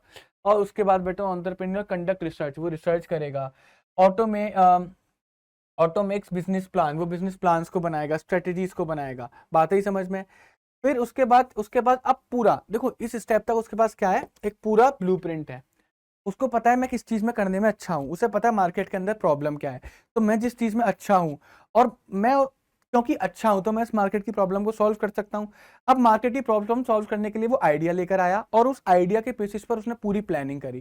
तो अब उसका नेक्स्ट स्टेप क्या होगा, जाकर करेगा फंड रेस, फंड रेस करेगा, पिचिंग करेगा, बेटा पिचिंग करेगा, फंड रेस करेगा। वो लोगों से कहेगा कि आप मेरे बिजनेस के अंदर इन्वेस्ट करो, आपको बहुत फायदा करवाऊंगा। तो लोग उस पर भरोसा क्यों करेंगे? तब वो बताएगा कि मैं कैसा इंसान हूँ, मार्केट के अंदर प्रॉब्लम ये है, हम इस प्रॉब्लम को सॉल्व कर सकते हैं, उस प्रॉब्लम को सॉल्व करने के लिए मेरे पास ये वाला आइडिया है, और इस आइडिया को किस तरीके से मैं बिजनेस में कन्वर्ट करूंगा, ये पूरा प्लान है सर, ये पूरा प्लान है। देखिए लोग इंप्रेस हो जाएंगे और उसके बिजनेस में क्या करेंगे, पैसा इन्वेस्ट करेंगे। तो अब बेटा अब उसका नेक्स्ट स्टेप क्या होगा प्लानिंग के बाद, कि भैया पैसा उठाओ, क्या करो, पैसा उठाओ। वो वेंचर कैपिटलिस्ट को अट्रैक्ट करेगा, पार्टनर्स को अट्रैक्ट करेगा कि आओ मेरे बिजनेस के अंदर पैसा लगाओ, ओनरशिप लो मेरे बिजनेस के अंदर, हम दोनों बड़े बनेंगे, मेरा आइडिया तुम्हारा पैसा, हम दोनों बड़े बनेंगे, डोंट वरी। फिर नेक्स्ट स्टेप क्या होगा, स्टार्टअप। अब उसका बिजनेस क्या बन गया बच्चों, स्टार्टअप बन गया, क्योंकि पैसा आ गया ना। अब पैसा आने के बाद अब वो ऑपरेट करना स्टार्ट कर गया ना, अब स्टार्टअप बन गया, बिजनेस के अंदर चेंज हो गया वो बिजनेस के अंदर। तो एंटरप्रेन्योरशिप लॉन्चेस इज एंटरप्राइज, उसने अपना बिजनेस लॉन्च कर दिया, पैसा आ गया, बिजनेस लॉन्च कर दिया, and tries to develop more customer. अब वो कस्टमर की तरफ ज्यादा जाएगा, ज्यादा से ज्यादा कस्टमर बनाने की सोचेगा, और he also makes changes as per the changes in the environment. बेटा ऐसा नहीं, एंटरप्रेन्योर की सबसे बड़ी अच्छी जो अच्छी चीज होती है ना, वो ये होती है कि बिजनेस जब भी करा जाता है वो एनवायरनमेंट के अकॉर्डिंग करा जाता है, कि दुनिया के अंदर क्या चल रहा है उसके हिसाब से बिजनेस करो। रिजिड अगर एक बिजनेसमैन है, कि एक बिजनेसमैन फिक्स है कि नहीं मैं तो ऐसे ही बिजनेस करूंगा, वो पक्की बात है बिजनेस के अंदर धोखा खा जाएगा। क्योंकि जो हमारा बिजनेस, हमारा जो एनवायरनमेंट है वो बहुत ज्यादा फ्लक्चुएट करता है, कभी भी चेंज हो जाता है। हम फैशन इंडस्ट्री की बात करें, कपड़े आप देखते हो एक जैसे कपड़े थोड़ी ना हम लोग पहन रहे हैं बचपन से, हर बार फैशन, हर 6 महीने के अंदर फैशन चेंज हो जाता है, नया फैशन आता है, नए प्रोडक्ट मार्केट के अंदर आते हैं। गाड़ियों के केस में भी ऐसा होता है कि सबसे पहले एक छोटी वाली गाड़ी चलती थी, हैचबैक गाड़ी चलती थी, फिर उसके बाद सेडान्स आई, सेडान्स का काफी ज्यादा क्रेज रहा, अब एसयूवीज का ज्यादा क्रेज है। तो आप फैशन देख रहे हो मार्केट के अंदर चेंज होता है, नहीं होता। तो एंटरप्रेन्योर को पता है कि business environment is not rigid, जब बिजनेस एनवायरनमेंट रिजिड नहीं है, वो चेंज होता रहेगा, जैसे ही बिजनेस एनवायरनमेंट चेंज होगा हम भी चेंज हो जाएंगे। ये इस सोच के साथ वो अपना स्टार्टअप स्टार्ट करता है। फिर क्या करता है, ग्रो। अब बिजनेस स्टार्ट हो गया, अब उसे एक्सपेंड करेगा, ग्रो करेगा, फिर उसके बाद उसे हार्वेस्ट करेगा। मतलब this means selling the business and harvest the reward. Many entrepreneur sell their existing business and start a new venture. ये होता है, अब उन्होंने बिजनेस बड़ा कर दिया, बिजनेस के बाद बहुत सारे कस्टमर्स है, बिजनेस काफी ज्यादा प्रॉफिट कमा रहा है, बिजनेस काफी ज्यादा रेवेन्यू क्रिएट कर रहा है, तो अब इस केस में क्या करेंगे, वो अपने बिजनेस को सेल कर देते हैं। फ्लिपकार्ट के केस में ऐसा हुआ था, फ्लिपकार्ट एक इसका अच्छा खासा एग्जांपल है। कंपनी बनाई, सेम काम करा, बहुत सारे कस्टमर्स लेकर आए, मतलब वो यहाँ तक पहुंच गया था, उसने फ्लिपकार्ट को ग्रो तक कर दिया था, काफी बड़ा कर दिया था। और उसके बाद फ्लिपकार्ट का जो ओनर था, जो उसका मेजर स्टेक होल्डर था, उसने क्या करा था, फ्लिपकार्ट को सेल कर दिया था वॉलमार्ट को। ठीक है, अपने स्टेक बेचे थे, कहता है अब मेरे को पैसा मिल गया, अब मैं इससे कुछ नया प्रॉब्लम को सॉल्व करूंगा। क्योंकि अब एंटरप्रेन्योर ने बेसिकली, ये सोच गलत नहीं है, मेरी बात को समझो। एंटरप्रेन्योर का मेन मुद्दा बिजनेस चलाना नहीं था, एंटरप्रेन्योर का मेन मुद्दा था अपने इनोवेटिव आइडियाज, अपने इनोवेटिव मेथड से दुनिया की प्रॉब्लम को सॉल्व करना। अब उसने एक प्रॉब्लम को सॉल्व कर दिया कि ठीक है यार, लोगों को दुकानों पर जाना पड़ता है, गर्मी में मार्केट में घूमना पड़ता है, तब भी प्रोडक्ट महंगे मिलते हैं, अच्छे नहीं मिलते, क्यों ना हम वही चीज़ उनको घर पे ही प्रोवाइड करवा दें प्रोडक्ट, तो ना मार्केट में नहीं जाना पड़ेगा, पैसा भी कम लगेगा, कंपेयर कर सकते हैं, है ना। तो फ्लिपकार्ट वाले ने एक प्रॉब्लम को सॉल्व करा, उस बिजनेस को बेचा, ट्रेडिशनल बिजनेसमैन को बेचा। ठीक है, अब वो कहता है मैं नई प्रॉब्लम को सॉल्व करूंगा, बात आई समझ में। तो इससे वो अमीर तो खुद पे खुद बन गया, साथ ही साथ वो अब नई प्रॉब्लम पे काम करना स्टार्ट करेगा, क्योंकि उसे किक किस में मिल रही है, किक उसे प्रॉब्लम सॉल्व करने में मिल रही है, बिजनेस बड़ा करने में नहीं मिल रही है। इस बात को समझो यार, तुम इस थोड़ी सी बात को समझो एंटरप्रेन्योर की, बात आई समझ में। अब आता है हमारे पास स्टार्टअप। अब स्टार्टअप का मतलब तो हमने देख लिया, कि अब देखते हैं कि लीगल टर्म्स में स्टार्टअप का मतलब क्या होता है, कि इंडियन गवर्नमेंट की हिसाब से स्टार्टअप का मतलब क्या है, उस चीज को देखते हैं। सबसे पहले स्टार्टअप इंडिया स्कीम को समझेंगे। ये स्कीम जो था, इनिशिएटिव था, एक न्यू मेथड था जो कि गवर्नमेंट ऑफ इंडिया लेकर आई थी। ये कैंपेन किसने अनाउंस करा था, प्राइम मिनिस्टर नरेंद्र मोदी ने अनाउंस करा था अपनी स्पीच में, जो कि उन्होंने 15 अगस्त 2015 पे दी थी, लाल किले पे दी होगी। तो ये कब आया था, 15 अगस्त 2015 को आया था। स्टार्टअप इंडिया किसने स्टार्ट करा था, प्राइम मिनिस्टर नरेंद्र मोदी ने स्टार्ट करा था। डेट का याद रखना, किसने स्टार्ट करा था, ये चीज याद रखना। बात ही समझ में, एक इनिशिएटिव था, यानी कि एक नया स्टेप था टुवर्ड्स एंटरप्रेन्योरशिप। तो स्टार्टअप इंडिया का एक्शन प्लान क्या था, उसका प्लान था कि भैया इकोसिस्टम को डेवलप करो, जिसके अंदर हम एंटरप्रेन्योरशिप को प्रमोट कर सकते हैं, नर्चर कर सकते हैं। मतलब बेसिकली उनका काम यह था कि हम ऐसा इकोसिस्टम बनाने की तरफ जा रहे हैं जहाँ पे एंटरप्रेन्योरशिप को स्पेस मिल सके, वो ग्रो कर सके। क्यों, अभी आप लोगों ने देखा ना, वो प्रॉब्लम को सॉल्व कर रहे हैं यार, वो इंपोर्ट्स को रोकेंगे, वो एक्सपोर्ट्स को बढ़ाएंगे, वो हमारी डोमेस्टिक डिमांड को वही लोग पूरा करेंगे। तो गवर्नमेंट भी चाह रही है कि ये लोग स्ट्रेंथन हो। अब देखो स्टार्टअप क्या है, मेरी बात समझना, स्टार्टअप कुछ भी हो सकता है, चाहे वो प्राइवेट लिमिटेड कंपनी हो सकती है, या पार्टनरशिप फर्म हो सकती है, या फिर एक एलएलपी भी हो सकती है, या सोल प्रोप्राइटरशिप भी हो सकती है, जो कि इंडिया में रजिस्टर्ड होगी। कहाँ रजिस्टर्ड होगी, इंडिया में रजिस्टर्ड होगी, लेकिन उसको जो चालू हुए हुए जो टाइम हुआ होगा वो 5 साल से कम होना चाहिए। यानी कि एक बिजनेस जो कि 5 साल से कम पुराना है, ठीक है, पहली कंडीशन ये। और उसके साथ उसका जो एनुअल टर्नओवर होगा वो 25 करोड़ से कम होना चाहिए। अगर ये दोनों कंडीशन एक साथ सेटिस्फाई कर रही हैं तो एक बिजनेस स्टार्टअप माना जाएगा। बात आया समझ में? एक बिजनेस जो है स्टार्टअप माना जाएगा। भैया शुरू हुए 5 साल से कम होने चाहिए, साथ के साथ तुम्हारा जो एनुअल टर्नओवर यानी कि एनुअल सेल्स होनी चाहिए वो 25 करोड़ से कम होनी चाहिए। अब to be eligible for startup एक और इसमें एक्सेप्शन लगाई है कि भैया वो बिजनेस ना फॉर्म नहीं होना चाहिए स्प्लिटिंग अप या फिर रिकंस्ट्रक्शन से। जैसे फॉर एग्जाम्पल इधर देखना, मान के चले टाटा मोटर्स है, है ना, टाटा मोटर्स में बहुत सारे व्हीकल बनते हैं, लार्ज व्हीकल, कार्स, है ना, ये सारी चीजें बनती है, कार्स ही बनती है पेट्रोल पे, डीजल, सीएनजी। अब उन्होंने क्या करा, एक इलेक्ट्रिक व्हीकल्स भी लिया है, ईवीज भी लेकर आ गए वो लोग। तो बेसिकली टाटा ने क्या बोला, टाटा ने कहा एक काम करते हैं, अभी तो ईवीज हम लोग टाटा मोटर्स के अंदर बेचते हैं, हम लोग एक काम करते हैं ईवीज के लिए एक नया कंपनी बना लेते हैं। जब वो ईवीज के लिए नया कंपनी बनाए तो उन्होंने क्या कर दिया, टाटा मोटर्स से एक हिस्सा निकाल दिया, अलग कर दिया ईवीज वाले सेक्टर को, स्प्लिट कर दिया। अब ईवीज का देखा जाए तो बेटा वो तो अभी अभी रिसेंटली स्टार्ट हुआ है, यानी कि 5 साल से कम ही है, ठीक है, और उसका टर्नओवर मान के चलते हैं 20 करोड़ है। तो क्या इसको हम लोग स्टार्टअप मानेंगे? नहीं, इसको स्टार्टअप नहीं मानेंगे, because it is splitted out of a big business. आता ही समझ में? तो ऐसा नहीं है, स्टार्टअप बिल्कुल बेस से बना होना चाहिए। ऐसा नहीं कि बड़े बिजनेस का टुकड़ा कर दिया, छोटा बिजनेस बना दिया, वो स्टार्टअप हो गया। रीस्ट्रक्चरिंग का मतलब टाटा ऐसा नहीं है अपना नाम चेंज कर देगी। टाटा ने पहले अपना बिजनेस को बंद करा, फिर उसी जो प्लांट एंड मशीनरी थी वो किसी अपने ही नए बिजनेस को बेच दी, तो रीस्ट्रक्चरिंग हो गया। ऐसा भी नहीं होना चाहिए। तो स्प्लिटिंग या रीस्ट्रक्चरिंग से बिजनेस नहीं बनना चाहिए। बात आई समझ में? बाकी कंडीशंस वही रहेंगी। अब कोई गवर्नमेंट कुछ स्कीम्स लेकर आई इनके लिए। पहली स्कीम थी नो इंस्पेक्शन। देखो गवर्नमेंट अब इनको सपोर्ट दे रही है। अब गवर्नमेंट सपोर्ट मॉनेटरी टर्म्स में भी इनको सपोर्ट दे सकती है, साइकोलॉजिकल टर्म्स में भी इनको सपोर्ट दे सकती है। देने को तो गवर्नमेंट इनको दिमाग को ठंडक पहुंचा सकती है, टेंशन मत लो, हम है। तुम पैसे की चिंता मत करो, हम देंगे। तुम पेनल्टीज की चिंता मत करो, टैक्स की चिंता मत करो, हम देख लेंगे। तो गवर्नमेंट हर एस्पेक्ट में इनको सपोर्ट कर रही है स्टार्टअप स्कीम के अंदर। सबसे पहली बात, इस स्कीम के अंदर कोई इंस्पेक्शन नहीं होगा, कि कोई चेकिंग नहीं होगी कि आप रूल्स के साथ कॉम्प्लाई कर रहे हो नहीं कर रहे हो। और ये चेकिंग कब तक नहीं होगी? ये 3 साल तक नहीं होगी। तो पहले 3 साल तक रिलैक्सेशन दिया जाता है स्टार्टअप्स को, कि चेकिंग नहीं करती गवर्नमेंट कि आप रूल्स के साथ फॉलो कर रहे हो या फिर नहीं कर रहे, जो हमारे लॉज हैं उनको पूरा कर रहे हो नहीं कर रहे। लेकिन इसका मतलब ये नहीं कि आप रूल तोड़ोगे। गवर्नमेंट बोलती है भैया आपको क्या देना पड़ेगा, सेल्फ सर्टिफिकेशन देना पड़ेगा, सेल्फ डिक्लेरेशन देना पड़ेगा कि you will comply with all the rules. आप लेबर रूल को फॉलो कर रहे हो, आप लेबर लॉस को फॉलो कर रहे हो, ठीक है, आप इन्वायरमेंटल एक्ट को फॉलो कर रहे हो, हर चीज को आप फॉलो कर रहे हो, ठीक है, क्लियर है, हर रूल्स एंड रेगुलेशंस को फॉलो कर रहे हो। ये अपनी सेल्फ सर्टिफिकेशन दे दो, अपने आप से खुद से हमें दिलासा दे दो, ठीक है, हम चेकिंग नहीं करेंगे 3 साल तक, टेंशन मत लो। Second, registration. अब एक स्टार्टअप को रजिस्टर करवाने में काफी ज्यादा टाइम लगता था, तो गवर्नमेंट ने 2016 में एक ऐप लेकर आया जिसके अंदर एक दिन के अंदर स्टार्टअप रजिस्टर हो जाता। कितना आसान कर दिया, कितना आसान कर दिया। अब रजिस्ट्रेशन की वजह से कोई ऐसा इंसान नहीं होगा जो स्टार्टअप करने की ना सोचे, ठीक है। अब आप रजिस्टर एक दिन के अंदर खुद तो करवा सकते हो ऐप के थ्रू।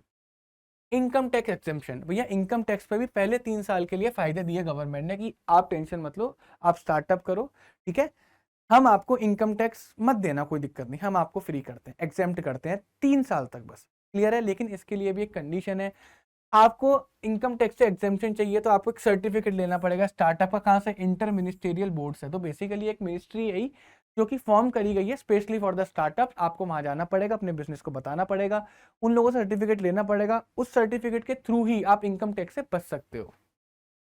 फोर्थ है कैपिटल गेन टैक्स। आपको अपने फिक्स असेट को बेचने के टाइम पर जो प्रॉफिट होगा उस पर टैक्सेस भी देने की जरूरत नहीं है, ये भी गवर्नमेंट ने बोल दिया, और ये भी गवर्नमेंट ने पहले 3 साल के लिए रखा।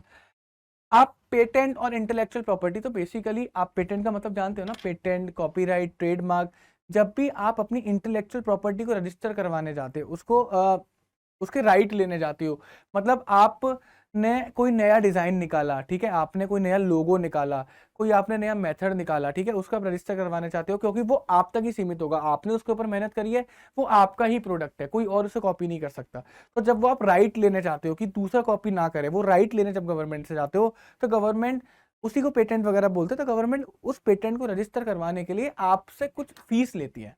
ठीक है, और फीस हैवी फीस भी हो सकती है according to the patent to patent. तो गवर्नमेंट कहती है हम आपको इंटेलेक्चुअल प्रॉपर्टी पर रजिस्ट्रेशन के लिए 80% तक रिबेट दे देंगे, 80% तक हम आपको डिस्काउंट दे देंगे। ठीक है, ये भी काम आसान कर दिया। फिर गवर्नमेंट ने बोला अगर आपको पैसा नहीं मिल रहा तो चिंता मत करो, हम एक काम करते हैं 10,000 करोड़ रुपए का एक बजट बना देते हैं। ठीक है, उस 10,000 करोड़ में से हम स्टार्टअप्स को पैसा देंगे, स्टार्टअप्स को पैसा देंगे। और इतना ही नहीं, साथ ही साथ अगर कोई स्टार्टअप लोन लेना चाहता है तो हम उसको 500 करोड़ रुपए तक की गारंटी भी प्रोवाइड करवाने की जिम्मेदारी लेते हैं। आप बैंक से जाके लोन लो, बैंक गारंटी मांगेगी कि अगर आपने लोन नहीं चुकाया तो कौन चुकाएगा, तो गवर्नमेंट उस केस में गारंटी दे देगी। अगर स्टार्टअप ने लोन नहीं चुकाया तो हम चुका देंगे, टेंशन मत लो, आप इसे लोन दे दो। बात आई समझ में? कितना फायदा कर रही है बच्चों गवर्नमेंट। अब स्टार्टअप के फंडिंग ऑप्शंस क्या होते हैं, स्टार्टअप्स के लिए बच्चों फंडिंग ऑप्शंस क्या होते हैं? फंडिंग ऑप्शंस मतलब अगर वो पैसा रेस करेगा तो किस किस सोर्सेज से रेस कर सकता है। ठीक है, पहला सेल्फ फंडिंग, भैया खुद का पैसा लगा दो। क्या लगा दो? खुद का पैसा लगा दो। उसका सबसे बेस्ट ऑप्शन होता है, सबसे पहला ऑप्शन यही होता है कि जब भी एक एंटरप्रेन्योर बिजनेस बनाने जा रहा है तो वो खुद का पैसा लगाए, सबसे अच्छा यही होता है। ठीक है, नेक्स्ट है क्राउड फंडिंग। क्राउड फंडिंग का आपने पता है ना, एक तरीके से एक वेबसाइट होती है। ठीक है, एक वेबसाइट होती है, एक पोर्टल होता है। वहां पर क्या करते हैं आप, जैसे आप लोगों ने देखा होगा आज के टाइम पे चलता भी है, लोग कहते हैं कि जैसे मेरी बच्चे की किडनी फेल हो चुकी है, डॉक्टर ने बोला है 60 लाख रुपए का खर्चा है, तो वो उस डिमांड को पोर्टल पे डाल देते हैं, फिर हम आम जनता उसके ऊपर डोनेट करती है ना, इसको बोलते हैं क्राउड फंडिंग। ठीक है, ऐसा ही कॉन्सेप्ट होता है एंटरप्रेन्योरशिप में भी क्राउड फंडिंग का। ऐसे ही स्टार्टअप्स के लिए भी पोर्टल होते हैं जहां पर लोग अपने बिजनेसेस को क्या करते हैं, रजिस्टर करते हैं और वो जनता से हेल्प मांगते हैं। अब जनता से हेल्प काफ़ी चीज़ों के लिए मांग सकते हैं, वो इन्वेस्टमेंट भी करवा सकते हैं। बेसिकली वो बोल सकते हैं कि अगर आप मेरे बिजनेस को पैसा दोगे तो मैं आपको बदले में ओनरशिप दूंगा, पहली चीज़। वो लोन भी ले सकते हैं कि आप मेरे को आज पैसा दो, मैं आपको इतने परसेंट के हिसाब से ये पैसा वापस कर दूंगा। क्लियर है? वो प्री बुकिंग भी ले सकते हैं, प्री ऑर्डरिंग भी ले सकते हैं। बेसिकली वो लोगों से ये भी बोल सकते हैं कि आज ना आप एक काम करो, मेरा ये प्रोडक्ट है जो कि 6 महीने बाद मार्केट में निकल कर आ जाएगा, मैं आपसे रिक्वेस्ट करता हूँ कि इस प्रोडक्ट के लिए आप अभी पैसा दे दो, जैसे ही मार्केट में प्रोडक्ट निकल कर आएगा मैं आपको प्रोडक्ट पहुंचा दूंगा। इसका फायदा ये होता है कि प्रोडक्ट बनाने के पैसे नहीं हो सकते उसके पास, तो लोग जब उसे ऑर्डर देंगे तो उसके पास एक सफिशिएंट अमाउंट ऑफ मनी आ जाएगा, जिसके थ्रू वो अपना प्रोडक्शन स्टार्ट कर सकता है। क्लियर है ना? ऐसे ही कर करके ऐसी अलग अलग तरीके से वो क्राउड फंडिंग से पैसा ले सकता है, लोन ले सकता है, प्री ऑर्डरिंग, कॉन्ट्रीब्यूशन करवा सकता है, भैया डोनेशन ही दे दो, इन्वेस्टमेंट भी करवा सकता है, और इसमें एक से ज्यादा पर्सन से वो मांग सकता है। तो बेसिकली पोर्टल होता है, एक ऐसा पोर्टल होता है, पोर्टल पे जाकर वो अपने स्टार्टअप को रजिस्टर करवाएगा। ऑफ कोर्स की बात है, इट इज वेरी डिफिकल्ट, क्योंकि उसे लोगों को भरोसा दिलाना है। तो डिटेल्ड में अपनी सारी वहां पे इंफॉर्मेशन वहां पे डालेगा, लोग भरोसा करेंगे तो ही उसे पैसा देंगे। फिर होता है बच्चों angel investment in your startup, और एक होता है वेंचर कैपिटल। देखो दोनों चीजों में डिफरेंस समझना जरूरी है। पहले हम लोग एक एंजल इन्वेस्टर और वेंचर कैपिटलिस्ट, इसके बीच में हम लोग क्या समझते हैं, डिफरेंस समझते हैं।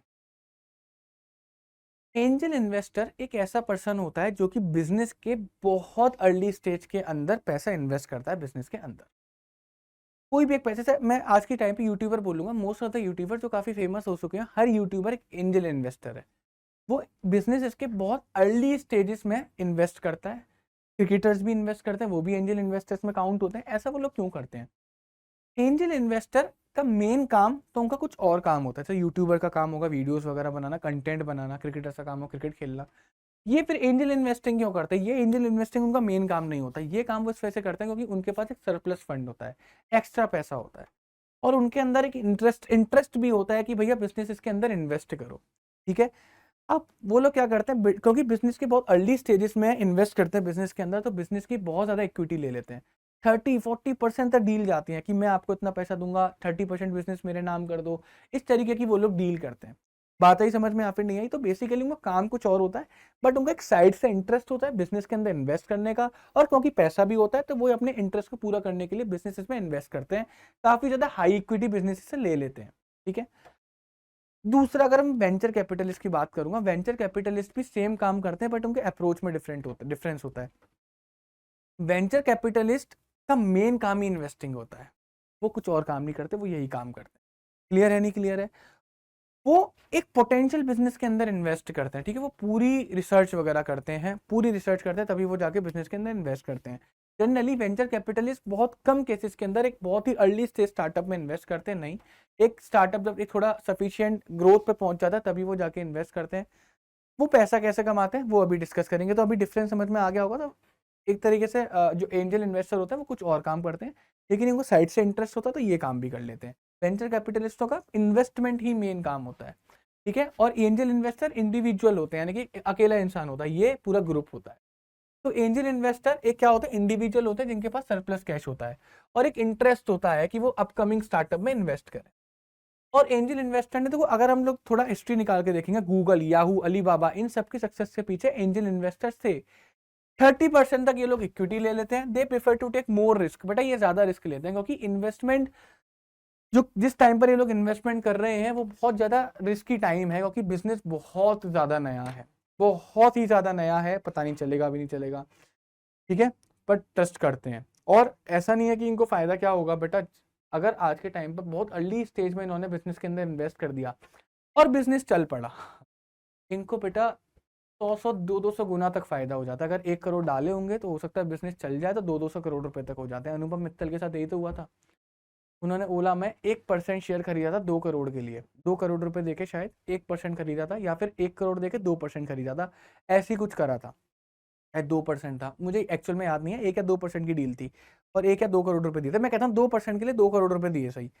आज के टाइम पे ओला का जो नेटवर्थ था वो 30,000 करोड़ रुपीज से भी ऊपर है। लगा लो साहब, कितना फायदा हो गया। 30,000 का 2% लगाना कितना हो गया, 600 करोड़ रुपए अप्रोक्सीमेटली। 2 करोड़ लगाए 600 करोड़ बन गए, 300 गुना फायदा। ऐसा ही फायदा होता है। वेंचर कैपिटलिस्ट क्या होता है, प्रोफेशनली मैनेज फंड्स, यानी कि ये प्रोफेशनल्स होते हैं, इनका काम ही ये होता है कि भैया फंड्स प्रोवाइड करवाना। ये कंपनीज में इन्वेस्ट करते हैं क्योंकि जिनके अंदर ह्यूज पोटेंशियल होता है। They usually invest in a business against equity, ये इक्विटी लेते हैं बिजनेस से और एग्जिट कर जाते हैं जब भी आईपीओ निकलता है। अब इधर देखना, ध्यान से देखना। तो जैसे मान के चलो ये वीसी है, वेंचर कैपिटलिस्ट है, मैंने एक बिजनेस स्टार्ट करा विपुल प्राइवेट लिमिटेड, ये मेरा एक बच्चा बिजनेस है। मेरा बिजनेस अर्ली स्टेजेस में था, तो मैं गया वेंचर कैपिटलिस्ट के पास, मैंने इससे 5% इक्विटी देकर, इसको मैंने 5% इक्विटी दी और इससे मैंने 5 करोड़ रुपए ले लिए। हाँ या ना बच्चों, क्लियर है नहीं क्लियर है? तो इस केस में जब मैंने 5% के बदले में 5 करोड़ रुपए लिए, तो जो मेरे बिजनेस का जो वैल्यूएशन निकला वो 100 करोड़ रुपीस निकला। हाँ या ना, 100 करोड़ रुपीस निकला। यानी कि इन्होंने माना कि मेरा बिजनेस 100 करोड़ रुपए का है, अगर ये मेरे बिजनेस का 5% खरीदते हैं तो मेरे को बदले में 5 करोड़ रुपए देंगे। तो बेसिकली इतनी सी डील हुई। अब ये एग्जिट कब करते हैं, एग्जिट को देख रहा। अब मेरा बिजनेस कल को जाकर बेटा बहुत बड़ा हो गया, एकदम बड़ा मल्टीनेशनल कंपनी बन गई, मैंने जाके आईपीओ करा। आईपीओ इनिशियल पब्लिक ऑफरिंग, यानी कि अब मैं जो पैसा मांग रहा हूँ वो किसी वेंचर कैपिटलिस्ट से नहीं मांग रहा, वो किसी एंजल इन्वेस्टर से नहीं मांग रहा, मैं सीधा स्टॉक मार्केट में चला गया। मैं स्टॉक मार्केट की मदद से अब पब्लिक से पैसा रेज करूंगा, इसे बोलते हैं बेसिकली आईपीओ। अब मैं स्टॉक, अब आप मेरा बिजनेस का शेयर स्टॉक मार्केट में देख सकते हो। मैं स्टॉक मार्केट में गया, मैंने स्टॉक मार्केट में 10% कंपनी का बेचने को रेडी हूँ। तो मैं अब जो कंपनी बेच रहा हूँ वो किसी वेंचर कैपिटलिस्ट को नहीं बेच रहा, किसी एंजल इन्वेस्टर को नहीं बेच रहा। अब मैं जो कंपनी बेच रहा हूँ वो स्टॉक मार्केट में जाकर बेच रहा हूँ। पब्लिक मेरी कंपनी को खरीदेगी और बदले में मेरे को पैसा देगी। अब इस जगह पर जो मैं अपनी कंपनी का वैल्यूएशन दिखा रहा हूँ वो दिखा रहा हूँ बच्चों, मान के चलो 3,000 करोड़ रुपए। 3,000 करोड़, यानी कि 3,000 करोड़ का 10% अगर देखा जाए तो मैं अब 300 करोड़ रुपए पब्लिक से रेस करने गया हूँ। 300 करोड़ रुपए पब्लिक से रेस करने गया हूँ।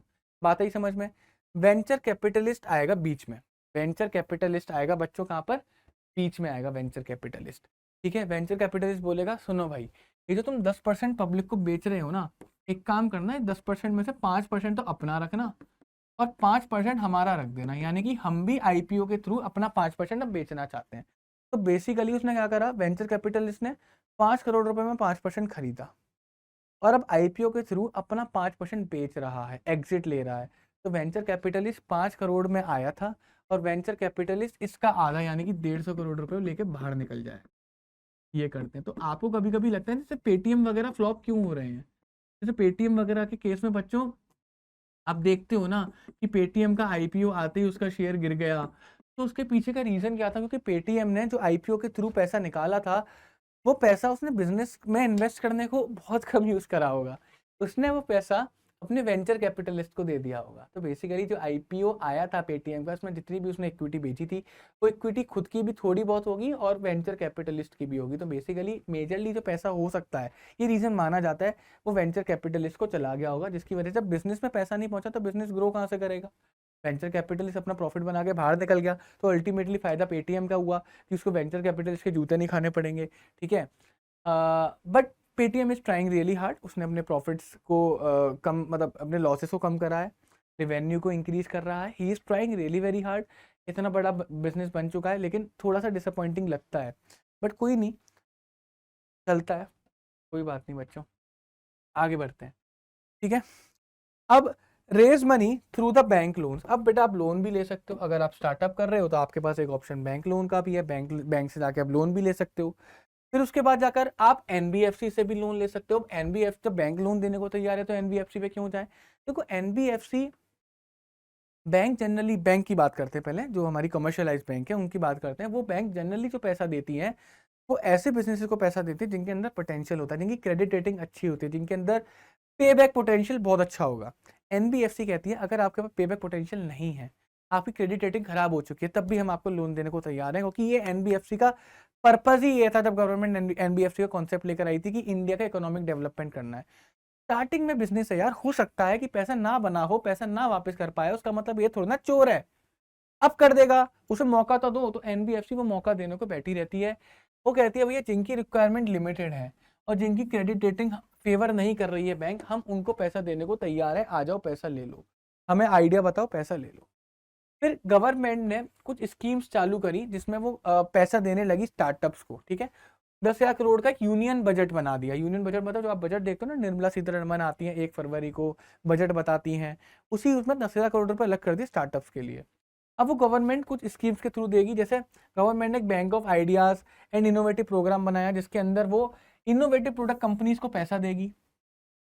फिर एक प्रधानमंत्री micro units development and refinance agency limited, ये एक एजेंसी बनाई गई जिसके अंदर 10 लाख रुपए तक का फायदा मिलेगा। स्मॉल एंड मीडियम एंटरप्राइजेस को 10 लाख रुपए तक का फायदा मिलेगा। ठीक है, सिडबी आया। सिडबी जो small industry development bank of India, इसने भी बिजनेस लोन्स ऑफर करे किसे? एमएसएमईज को। ठीक है, एमएसएमई सेक्टर को, जो स्मॉल बिजनेसेस हैं, जो बेसिकली स्टार्टअप्स हैं, उनको इसने लोन ऑफर करे, किसने? सिडबी ने। ठीक है, उसके बाद कुछ स्टेट गवर्नमेंट ने भी करे, जैसे Kerala state self entrepreneur development mission, KSSEDM। इसका ये जो अपने केरल की जो स्टार्टअप्स होते हैं उनको सपोर्ट करता है। Maharashtra centre for entrepreneurship development, जो महाराष्ट्र की गवर्नमेंट है, वो महाराष्ट्र के स्टार्टअप्स को सपोर्ट करेगी इस स्कीम के थ्रू। ऐसी राजस्थान स्टार्टअप फेड, ऐसी अपने अपने हर स्टेट गवर्नमेंट के अपने अपने कुछ इनिशिएटिव्स होते हैं, कुछ स्कीम्स होती हैं जिसके थ्रू वो अपने स्टेट के, अपने एरिया के जो स्टार्टअप्स होते हैं उनको सपोर्ट करती है। ठीक है, नेक्स्ट देखते हैं intellectual property rights and entrepreneur. बेटा तुम लोगों ने सुना है ना, एक स्टेटमेंट तो सुना होगा कि हर इंसान की लाइफ के अंदर एक प्रोटेक्टिंग पॉइंट होता है, ताकत होती है, एक ताकत। ठीक है, जिसकी वजह से वो इंसान इंसान माना जाता है। क्लियर है? और वो ताकत जनरली दिखती नहीं है, दिखती नहीं है, वो उसका गुरूर हो सकता है। जैसे एक डायलॉग आया था कि आप जान मांग लेते तो दे देते, लेकिन आपने तो हमारा गुरूर मांग लिया। उस जगह पे बच्चों क्या होता है कि ऐसे जब डायलॉग आया, जो प्रियंका चोपड़ा जी ने आई थिंक बोला था बाजीराव मस्तानी में, मुझे ध्यान भी नहीं कौन सी मूवी में बोला था, तो वो वहां पर ये दिखा रही है कि उस लेडी के लिए जो उसका जो एक प्राइमरी पर्पस है लाइफ के अंदर, वो उसका गुरूर है। वो उस गुरूर के लिए उसके पास वो एटीट्यूड है, उस गुरूर की वजह से ही जानी जाती है। और महाराज ने वो उसका गुरूर तोड़ दिया था। बेसिकली उसकी लाइफ का पर्पस ही महाराज ने छीन लिया था, ऐसा ही कुछ डिपिक्ट होता है। ऐसे ही बच्चों एंटरप्रेन्योर के लिए गुरूर जो उसका होता है ना, वो उसकी इंटेलेक्चुअल प्रॉपर्टी राइट्स होती है। इस बात को समझ के देखना, एंटरप्रेन्योर जो कुछ भी बनाता है ना, वो अपने दिमाग से बनाता है, इंटेलेक्ट से बनाता है, दिमाग से बनाता है। दिमाग का पावर करके नई नई चीजें वो मार्केट के अंदर लेकर आता है। अब ये तो यार इंटेंजिबल चीज हुई, आइडिया, लोगो, मेथड, डिजाइन, कॉपीराइट, मतलब बेसिकली कोई गाना गाया या कुछ भी चीज करा, ये तो सब इंटेंजिबल होता है यार, टेंजिबल कहाँ होता। तो इसको हम लोग अपने पास संभाल के कैसे रख सकते हैं? ये तो कोई भी कॉपी कर सकता है, बिल्कुल कर सकता है।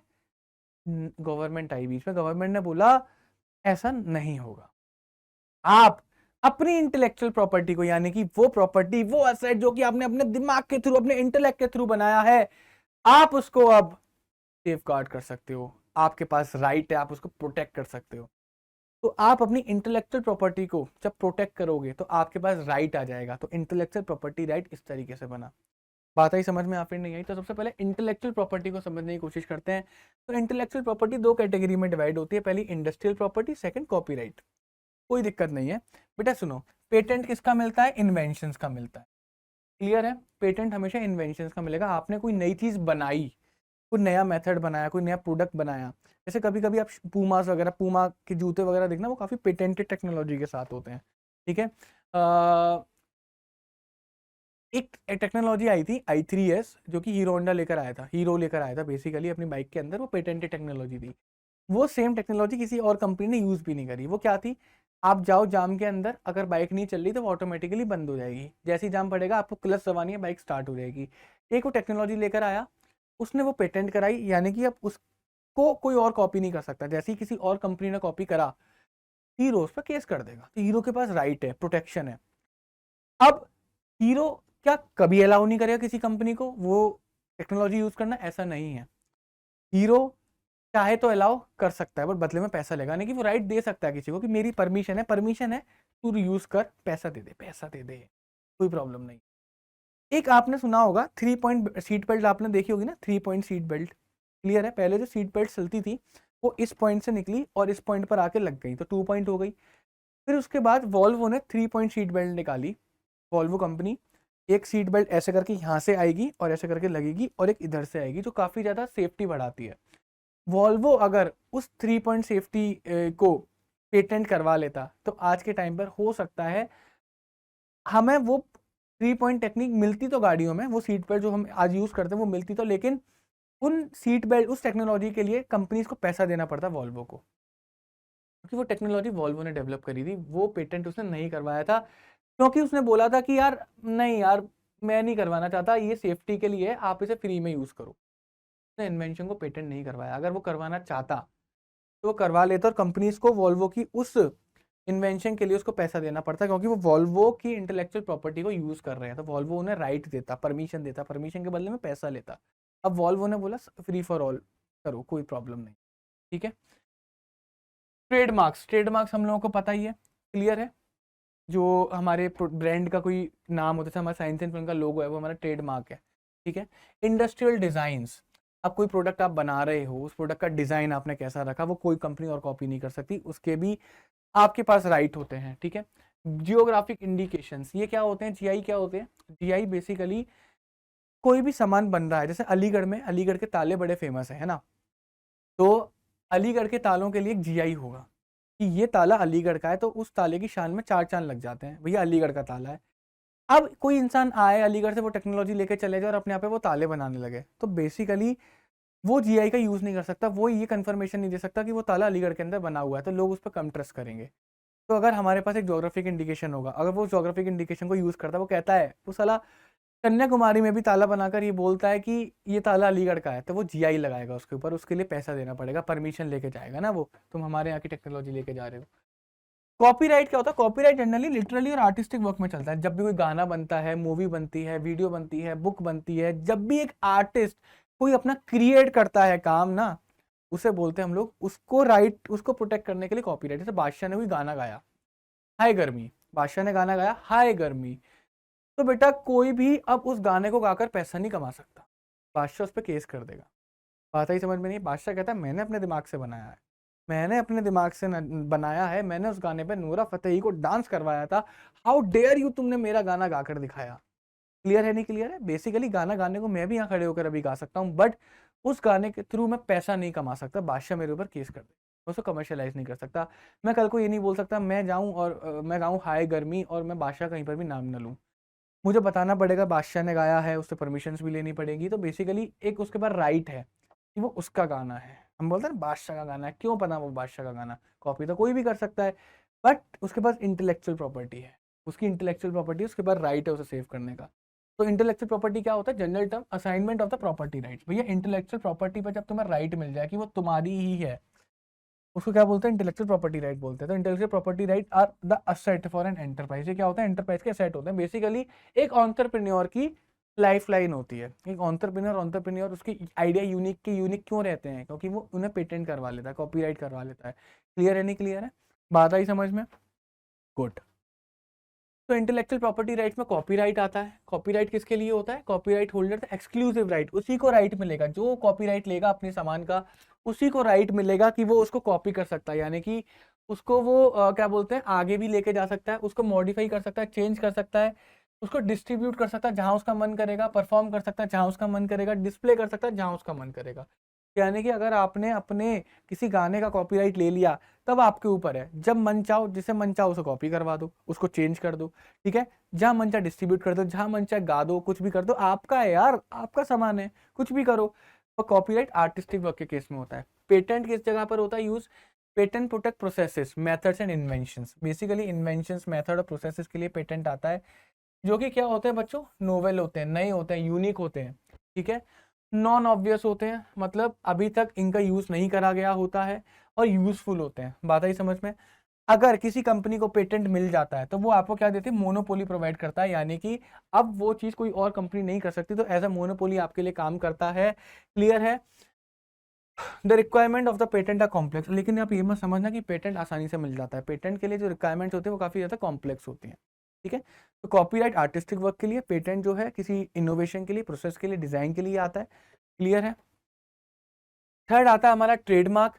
ट्रेडमार्क बेसिकली ब्रांड नेम होता है। क्या होता है, ब्रांड नेम होता है। तो ब्रांड नेम को हम चाहे वर्ड से सिंबलाइज करें या सिंबल से सिंबलाइज करें, हम उसको क्या कर सकते हैं, उसे रजिस्टर करवा सकते हैं अपने नाम पर, यानी कि अब हमारे उस नाम को, हमारे उस चिन्ह को, सिंबल को कोई और यूज नहीं कर सकता, क्योंकि उसी से तो हम जाने जा रहे हैं। नाम science and fun, symbol SNF, उसी से तो हम लोग जाने जा रहे हैं बच्चों, उसी से तो हम डिस्टिंग्विश कर रहे हैं बाकी एडटेक से खुद को। बात आई समझ में या फिर नहीं आई? तो अगर हम ये किसी को राइट देंगे ही नहीं कि कोई हमारा लोगो कॉपी करे या कोई हमारा नाम कॉपी करे, ये राइट हम किसी को देंगे ही नहीं, क्योंकि ये हम हमारा डिस्टिंग्विशिंग फैक्टर है, हमारा सिंबल है, हमारी आइडेंटिटी है। तो अगर हम उसको ब्रांड नेम को रजिस्टर करवा लेंगे, ट्रेडमार्क ले लेंगे, तो हमारे पास क्या आ जाएगा, लीगल प्रोटेक्शन आ जाएगा, यानी कि no one in this world can ever use this name or logo without our permission. Simple, इतनी सी बात। क्लियर है? आगे देखते हैं इंटेलेक्चुअल प्रॉपर्टी राइट्स की इंपॉर्टेंस क्या होते हैं। बेटा ये इनोवेटिव पोटेंशियल को market value, innovative potential gets market value. देखो बात को समझना, आपके पास कोई आइडिया है, जब तक वो आपके पास रहेगा, वो डिमांड उसकी ज्यादा रहेगी, सप्लाई कम रहेगी, बेसिकली सप्लाई कम रहेगी, हाँ या ना, क्योंकि आपके पास है, आप ही बनाओगे। लेकिन अगर अब उस आइडिया को हर कोई कॉपी कर रहा है, तो सप्लाई बढ़ जाएगी इवेंचुअली, है ना। तब सप्लाई बढ़ जाएगी, डिमांड कम होगी तो सस्ते में बेचना पड़ेगा। लेकिन जब सप्लाई कम होगी, डिमांड ज्यादा होगी, तो महंगे में बेचना पड़ेगा। तो इंटेलेक्चुअल प्रॉपर्टी राइट हमारे पोटेंशियल को मार्केट वैल्यू प्रोवाइड करवाता है, क्योंकि वो किसी और के पास है ही नहीं, हमारे पास है। हम जो पैसा बोलेंगे उसी पैसे में आपको खरीदना पड़ेगा। Second, specially upcoming entrepreneurs can make their name and place in market with the IPR, क्योंकि उनके पास एक राइट है कि वो अपने नाम को खुद ही यूज करेंगे, किसी और को नहीं करने देंगे, ठीक है। GI यूज कर सकते हैं, तो उनको क्या मिलती है, इंटेलेक्चुअल प्रॉपर्टी राइट्स के थ्रू मार्केट में जगह मिल जाती है, प्लेस मिल जाती है। Research shows more than 25% of the patent are taken by the new and upcoming entrepreneurs. खुद ही आप देख पा रहे हो, तो इंपॉर्टेंस खुद ही देख लो एंटरप्रेन्योर के लिए इंटेलेक्चुअल प्रॉपर्टी राइट्स की क्या इंपॉर्टेंस है, कितने सारे एंटरप्रेन्योर पेटेंट के लिए अप्लाई कर रहे हैं। IPR gives the entrepreneur property right on intangible asset. जितनी भी आप इंटेलेक्चुअल प्रॉपर्टी राइट्स लेते हो ना, वो सब इंटेंजिबल एसेट पे लेते हो। डिजाइन इंटेंजिबल एसेट है, कोई फिजिकल डिजाइन थोड़ा ना है, एक आपके दिमाग में ही तो है, आइडिया ही तो है। इनोवेशंस, आइडिया सभी इंटेंजिबल एसेट, आप देख नहीं सकते, छू नहीं सकते, बट आपके पास है तो आपको फायदा दे रहे हैं, यानी कि आप महसूस कर रहे हो कि इसकी वजह से हमें प्रोटेक्टेड फील हो रहा है। बात ही समझ में? IPR गिव्स एन एज, ये एज प्रोवाइड करवाता है, एक एडवांटेज प्रोवाइड करवाता है तुम्हारे कॉम्पिटिटर के ऊपर, ठीक है, क्योंकि तुम्हारे पास एक ऐसी चीज है जो तुम्हारा कॉम्पिटिटर कॉपी नहीं कर सकता, तुम हमेशा अपने कॉम्पिटिटर से आगे रह सकते हो, और इसकी वजह से तुम मार्केट में क्या बन जाते हो, लीडर बन जाते हो, तुम मार्केट को लीड करते हो, you are a leader in the market. बात आ गई समझ में? नेक्स्ट बढ़ते हैं इस चैप्टर के अंदर। अब देखते हैं हम लोग स्मॉल बिजनेसेस। क्या देखते हैं बच्चों हम लोग, स्मॉल बिजनेस, ठीक है, स्मॉल बिजनेस की तरफ बढ़ते हैं हम लोग। स्मॉल बिजनेसेस हमेशा एक गवर्नमेंट के लिए, खासकर इंडियन गवर्नमेंट के लिए बहुत ज़्यादा इंपॉर्टेंट रहते हैं, क्योंकि इंडिया का ओवर पॉपुलेटेड कंट्री था, पॉपुलेशन बहुत ज़्यादा थी। अब उसके दो फायदे थे, उसके फायदे भी थे, उसके नुकसान भी थे। फायदा क्या था कि ओवर पॉपुलेशन होने की वजह से अनएम्प्लॉयमेंट काफ़ी ज़्यादा था। दूसरा, सॉरी ये नुकसान था, आई एम सॉरी ये नुकसान था। तो ओवर पॉपुलेशन का नुकसान क्या था? अनएम्प्लॉयमेंट। और ओवर पॉपुलेशन का फायदा क्या था?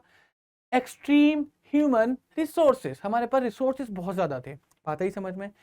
तो गवर्नमेंट को पता था कि अगर हम लोग स्मॉल बिजनेस को सपोर्ट करेंगे तो स्मॉल बिजनेसेस हमारे रिसोर्सेज को प्रॉपर्ली यूटिलाइज करेगा, जिससे हमारा जो नुकसान होगा, यानी कि एक फायदा दूसरे नुकसान को खत्म कर देगा।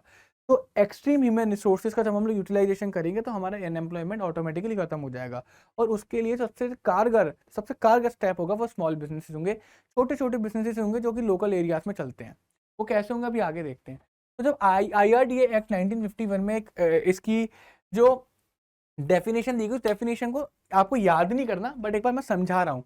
उन्होंने बोला 50% से ज़्यादा काम नहीं करने चाहिए अगर आप पावर का यूज़ कर रहे हो, अगर आप इलेक्ट्रिसिटी का यूज़ कर रहे हो। और 100 से कम होने चाहिए अगर आप पावर यूज़ नहीं कर रहे। और आपकी कैपिटल एसेट 5 लाख से कम नहीं होनी चाहिए। बेटा 5 लाख आपको लग रहा होगा बहुत कम है, लेकिन उस टाइम के हिसाब से अच्छा खासा अमाउंट था, 5 करोड़ का लगभग था आज के। अब इन्होंने टर्म यूज़ करा पावर। आप देख पा रहे हो इंडिया के पास पावर की बहुत ज़्यादा कमी होगी, इस वजह से इन्होंने अपनी स्मॉल बिजनेस की डेफिनेशन में एक टर्म यूज़ करा पावर। देख पा रहे हो बच्चों, आप नहीं देख पा रहे, है ना? तो पावर को इन्होंने कितना ज़्यादा एम्फेसाइज करा है। उस टाइम पे पावर की वैल्यू क्या थी? अगर आप पावर यूज़ कर रहे हो तो आपके यहाँ 50 से कम मेंबर होने चाहिए, अगर आप पावर यूज़ नहीं कर रहे तो आपके यहाँ 100 से कम मेंबर होने चाहिए, ये तब बोला था। और ये definition by the time change होती चली गई, क्योंकि मार्केट कंडीशंस चेंज होती चली गई, इकोनॉमिक कंडीशन चेंज होती चली गई। और जो सबसे लेटेस्ट डेफिनेशन अब हमारे MSMED एक्ट ने दिया, MSMED micro small and medium enterprises development act, जो 2020 में लेटेस्ट एक्ट था, उसने एक लेटेस्ट डेफिनेशन दी। उन्होंने क्या बोला कि अगर आप मैन्युफैक्चरिंग सेक्टर हो, अगर आप मैन्युफैक्चरिंग सेक्टर हो, पता है ना मैन्युफैक्चरिंग सेक्टर जो कि रॉ मटेरियल को कन्वर्ट कर देता है हमारे फिनिश गुड्स में, और आपका जो इन्वेस्टमेंट है अगर वो 1 करोड़ तक है, ठीक है, 1 करोड़ तक, यानी कि 1 करोड़ से ज्यादा नहीं होना चाहिए, जीरो भी है, 1 रुपए भी है, और मैक्सिमम 1 करोड़ तक होना चाहिए, 1 करोड़ से ज्यादा नहीं होगा तो आपको माइक्रो एंटरप्राइज बोला जाएगा। अगर आपका इन्वेस्टमेंट 1 करोड़ से ज्यादा है, यानी कि 1 करोड़ 1 रुपए से लेकर 10 करोड़ तक है, 10 करोड़ से ज्यादा नहीं है, 1 करोड़ से ज्यादा है लेकिन 10 करोड़ तक है, 10 करोड़ से ज्यादा नहीं है, तो आपको बोला जाएगा स्मॉल एंटरप्राइज। तो यहाँ पर बच्चों में क्या लिख सकता हूँ, अब मान के चलो I is the invested amount, तो मेरा इन्वेस्टेड अमाउंट कम होना चाहिए, बराबर होना चाहिए किसके? 1 करोड़ के, ठीक है। दूसरे केस में जो मेरा इन्वेस्टेड अमाउंट होना चाहिए वो कम होना चाहिए, सॉरी ज्यादा होना चाहिए किससे? 1 करोड़ से तो ज्यादा होना चाहिए, और बराबर होना चाहिए, और छोटा होना चाहिए किससे? 10 करोड़, ठीक है। तीसरे केस में 10 करोड़ रुपए से मेरा छोटा होना चाहिए इन्वेस्टेड अमाउंट, और सॉरी बड़ा होना चाहिए इन्वेस्टेड अमाउंट, और छोटा होना चाहिए, बराबर होना चाहिए किसके? 20 करोड़। तो ये 3 कंडीशन दी गई। अगर आपका 1 करोड़ रुपए तक है तो माइक्रो एंटरप्राइज, 1 करोड़ से ज्यादा है लेकिन 10 करोड़ तक है तो स्मॉल एंटरप्राइज, अगर 10 करोड़ से ज्यादा है और 20 करोड़ तक है तो मीडियम एंटरप्राइज। ऐसे करके इन्होंने सेग्रीगेट करा है, ये डेफिनेशन में दिया गया है, ठीक है। अगर हम सर्विस सेक्टर की बात करें तो सर्विस सेक्टर में लिमिट थोड़ी इंक्रीज हो जाती है। बात ही समझ में, अगर 5 करोड़ तक है तो अगर इन्वेस्टेड अमाउंट अगर 5 करोड़ रुपए तक है तो माइक्रो बोला जाएगा। अगर आपका इन्वेस्टेड अमाउंट जो है वो 5 करोड़ रुपए से ज्यादा है, 5 करोड़ से ज्यादा है लेकिन बराबर है आपके 50 करोड़ के, 50 करोड़ से कम है या उसके बराबर है तो स्मॉल एंटरप्राइज बोला जाएगा। अगर आपका 50 करोड़ रुपए से ज्यादा है, 50 करोड़ से ज्यादा है इन्वेस्टेड अमाउंट, और छोटा या बराबर है किसके? 100 करोड़ के, तो आपको उसे मीडियम एंटरप्राइज बोला जाएगा। बात आ गई समझ में? ये लेटेस्ट डेफिनेशन के अकॉर्डिंग लिमिट्स दी गई है, किस तरीके से एक बिजनेस को माइक्रो, स्मॉल या फिर मीडियम एंटरप्राइजेस के अंदर रखा जाएगा। इसको हम लोग टोटली बोलते हैं बच्चों MSME। क्या बोलते हैं इसको? MSME। एम से माइक्रो, एस से मीडियम, एस से स्मॉल, एम से मीडियम, ई से एंटरप्राइज। क्लियर? आगे देखते हैं स्मॉल बिजनेस का रोल क्या होता है सोशल और इकोनॉमिक डेवलपमेंट के अंदर इंडिया में। यहाँ पर इंडिया मतलब होल इंडिया की बात चल रही है, बट पूरे इंडिया की तरफ पे देखें तो जो 40% GDP का पार्टिसिपेशन है वो स्मॉल बिजनेसेस करते हैं, और 45% एक्सपोर्ट भी कौन करता है? स्मॉल बिजनेस करता है, स्मॉल इंडस्ट्रीज करती है इंडिया में। आप देख पा रहे हो, हम कहने को उन्हें स्मॉल बोल रहे हैं, छोटा बोल रहे हैं, लेकिन जब उनका एक एक्यूमुलेटेड फैक्टर निकाला जाता है तब उनका आउटपुट स्मॉल नहीं निकल रहा। 40%, 45% of the export, 40% of the GDP is not a small amount, is a very large amount, ठीक है। Second, employment generation. After agriculture, agriculture के बाद जो स्मॉल इंडस्ट्रीज होती हैं वो सेकंड लार्जेस्ट एम्प्लॉयर हैं, यानी कि एग्रीकल्चर के बाद ये स्मॉल इंडस्ट्रीज ही सबसे ज्यादा एम्प्लॉयमेंट प्रोवाइड करवा रही हैं ह्यूमन रिसोर्सेज को।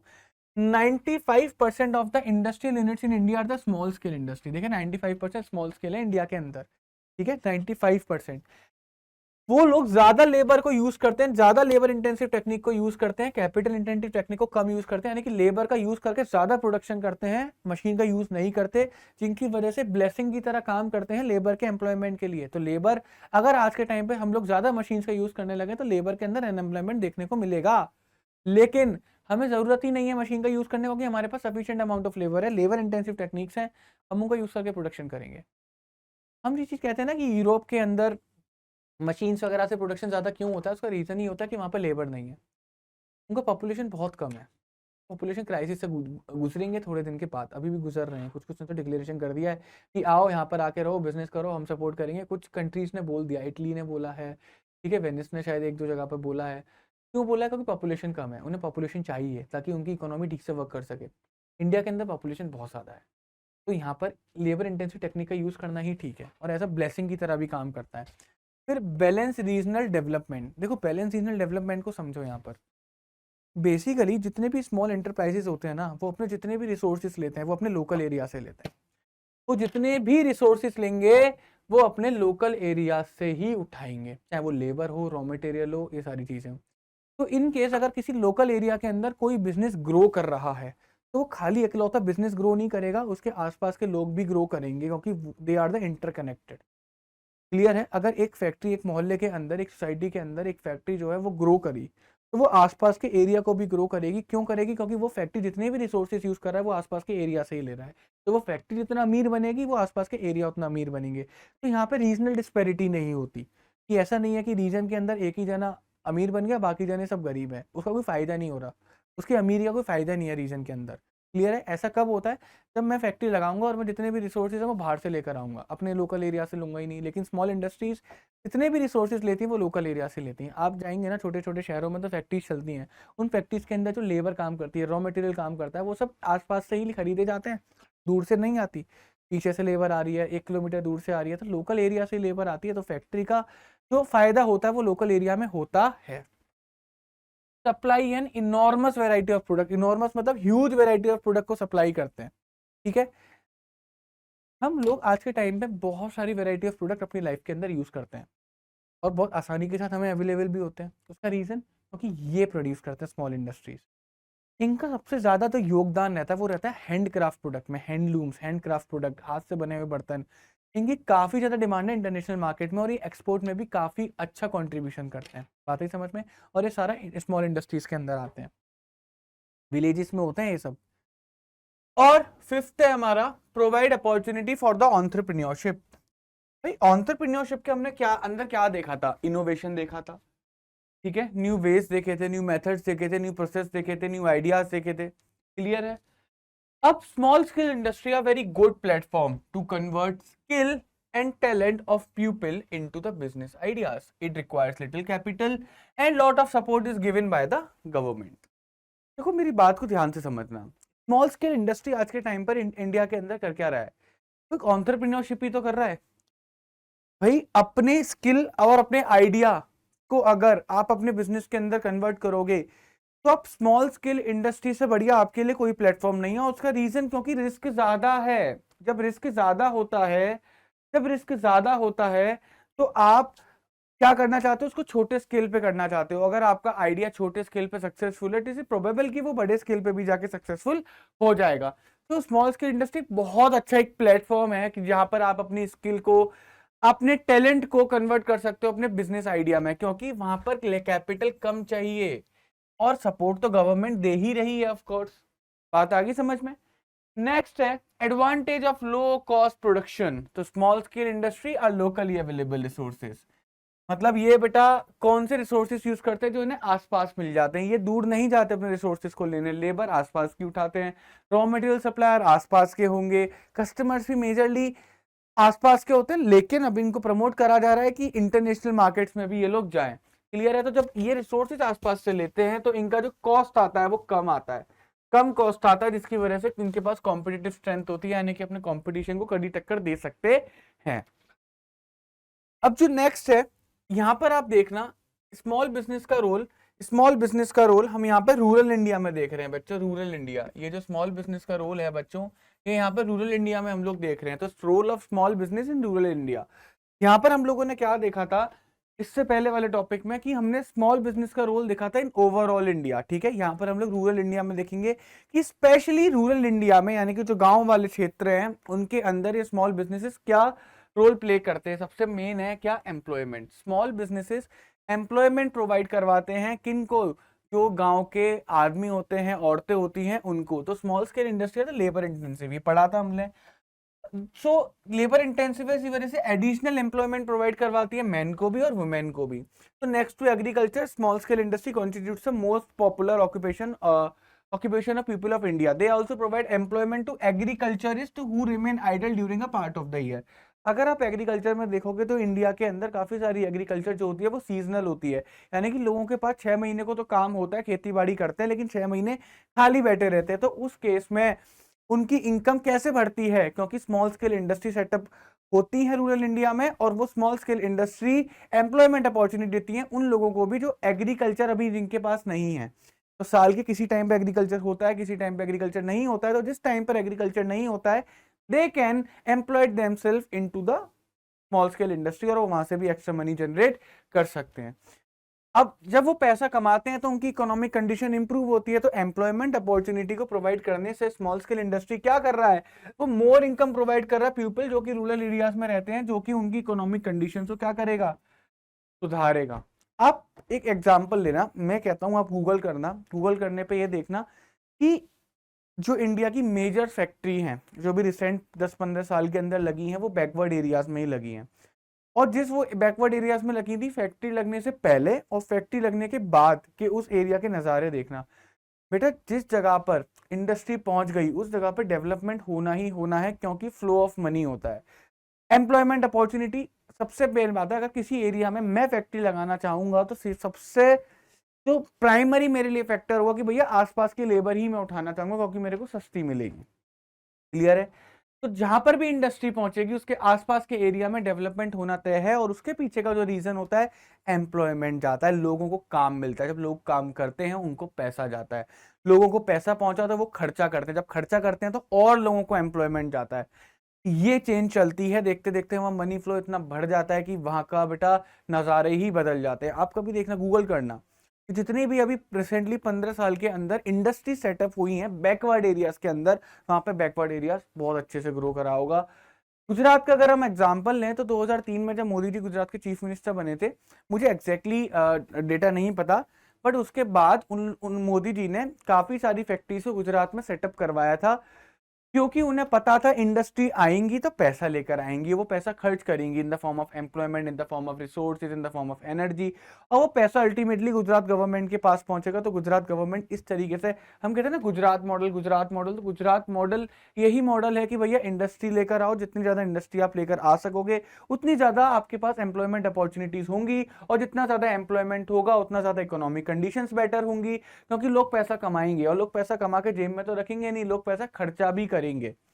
मैं 25,000 कमा रहा हूं, अगर मैं 12,000 रुपये खर्च करूंगा, बात आई समझ में, तो मैं 12,000 खर्च कर रहा हूं, मेरी इनकम 50,000 है, तो मेरा खर्चा भी बढ़ेगा। मेरी इनकम 1 लाख है तो उस हिसाब से मेरा खर्चा भी बढ़ेगा। तो बेटा अगर आज की डेट में मैं 1 लाख रुपए कमाकर 50,000 रुपये खर्चा कर रहा हूं, तो वो 50,000 रुपये किसी और की इनकम होगी ना। और अगर मैं 25,000 कमा रहा होता, 12,000 खर्च कर रहा होता, तो 12,000 किसी और की इनकम होती। तो जितना ज्यादा मैं कमाऊंगा, खर्चा करूंगा, उतनी ही ज्यादा इकोनॉमी के अंदर लोगों की इनकम बढ़ेगी।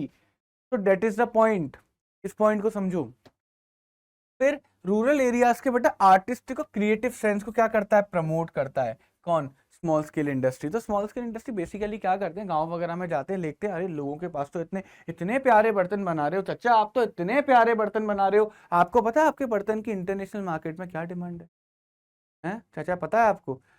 तो स्मॉल स्केल इंडस्ट्रीज ऐसे लोगों को जो स्किल्स होती हैं, ऐसे लोगों की क्रिएटिविटी होती है, उनको एनहांस करती है, प्रमोट करती है। Small scale industry setup in the rural area provide scope for the promotion of artistic achievement and creativity that has been suppressed in rural area, जो कि बेटा गांव के अंदर ही रह गए थे। आज के टाइम पे मैं बोलता हूँ, मैं ऑन पेपर ये लिख के दे सकता हूँ, इंडिया के अंदर गुड्स जो हैंडक्राफ्ट गुड्स है, जो हाथ से बने हुए सामान हैं, उनका बहुत महंगे बिकते हैं, ठीक है। और उसके जो कारीगर है ना, वो बड़ी बड़ी फैक्ट्रीज में नहीं बैठे, वो छोटे छोटे गाँव में छोटे छोटे घरों में बैठे होंगे, जिनके पास इतना टैलेंट है। टैलेंट आर्टिस्टिक टैलेंट भी है, साथ ही साथ साइंटिफिक टैलेंट भी है, यानी कि साइंटिफिक कॉन्सेप्ट से भी वो सोचते हैं कि वो प्रोडक्ट बना रहे तो साइंटिफिकली उनके कस्टमर के लिए किस तरीके से बेनिफिशियल होगा। साथ के साथ आर्ट तो है ही उनके पास कि उन्हें खूबसूरत कैसा बनाना है, एक यूटिलाइज एक है ना यूटिलिटी वाले प्रोडक्ट को एक खूबसूरती कैसे देनी है, उन्हें पता है। बात ही समझ के, तो जहां भी आप रूरल एरियाज में अपनी इंडस्ट्री से सेटअप करोगे ना, तो आप प्रमोट कर सकोगे ऐसे आर्ट को। फोर्थ है रूरल डेवलपमेंट। बेटा पैसा पहुंचेगा, रूरल डेवलपमेंट होगा, पैसा पहुंचेगा, रूरल डेवलपमेंट होगा। So small scale industry setup in rural area lead to the development. बेटा डेवलपमेंट तो होना ही है, जैसे इंडस्ट्री वहां पहुंचेगी कि rural reconstruction, sustain growth and removal of regional disparity. Basically मेरी बात को समझो, अभी मैंने बताया था जब इंडस्ट्रीज रूरल एरियाज में पहुंचेंगी तो रूरल एरियाज के लोगों को काम मिलेगा, उनकी इनकम बढ़ेगी, इनकम बढ़ेगी तो खर्चा करेंगे, खर्चा करेंगे तो बाकियों की इनकम बढ़ेगी। तो अल्टीमेटली जब एक इंडस्ट्री पहुंची तो उसने क्या करा, एक पूरे एरिया को इनकम दी, तो इससे एरिया डेवलप होगा। इससे क्या होगा, देखो एरिया रिकंस्ट्रक्ट हो गया। रिकंस्ट्रक्ट इन द सेंस, पहले लोग खाली बैठे थे या फिर किसी ऐसे काम में इन्वॉल्व थे जो उन्हें उतनी इनकम नहीं दे रहा था, लेकिन इंडस्ट्रीज ने सब कुछ रिकंस्ट्रक्ट कर दिया, अनएम्प्लॉयड को एम्प्लॉयमेंट मिल गया। लोग पहले किसी और एक्टिविटीज में इन्वॉल्व थे, अब इंडस्ट्रीज आने के बाद किसी और एक्टिविटी में इन्वॉल्व है जो कि उन्हें ज्यादा पैसा दे रही है। रिकंस्ट्रक्शन हो गया, ग्रोथ हो रही है, जैसे जैसे इंडस्ट्री बढ़ेगा वैसे वैसे लोगों की ग्रो होगी। और बेटा ऐसा ना रीजनल डिस्पैरिटी खत्म हो गई, यानी कि एक एरिया बहुत अमीर है, एक एरिया बहुत गरीब है, ऐसा खत्म होता चला जाएगा। जब इंडस्ट्रीज रूरल एरिया में सेटअप होंगी तो रूरल एरियाज को भी डेवलपमेंट मिलना स्टार्ट हो जाएगा। Mobilization of the local resources. तो small scale industry facilitate mobilization and utilization of local resources which might otherwise remain unutilized.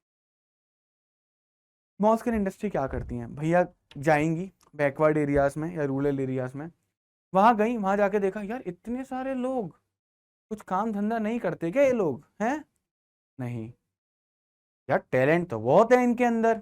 अच्छा एक काम करो, बुला लो, फैक्ट्री में काम देंगे, बहुत टैलेंट है, हम पैसा देंगे, इनके काम का पैसा देंगे, बुला लो बुला लो। क्या हुआ, अभी तक गांव के पास ऐसे रिसोर्स थे जो कि अनयूटिलाइज थे, काम के ही नहीं थे।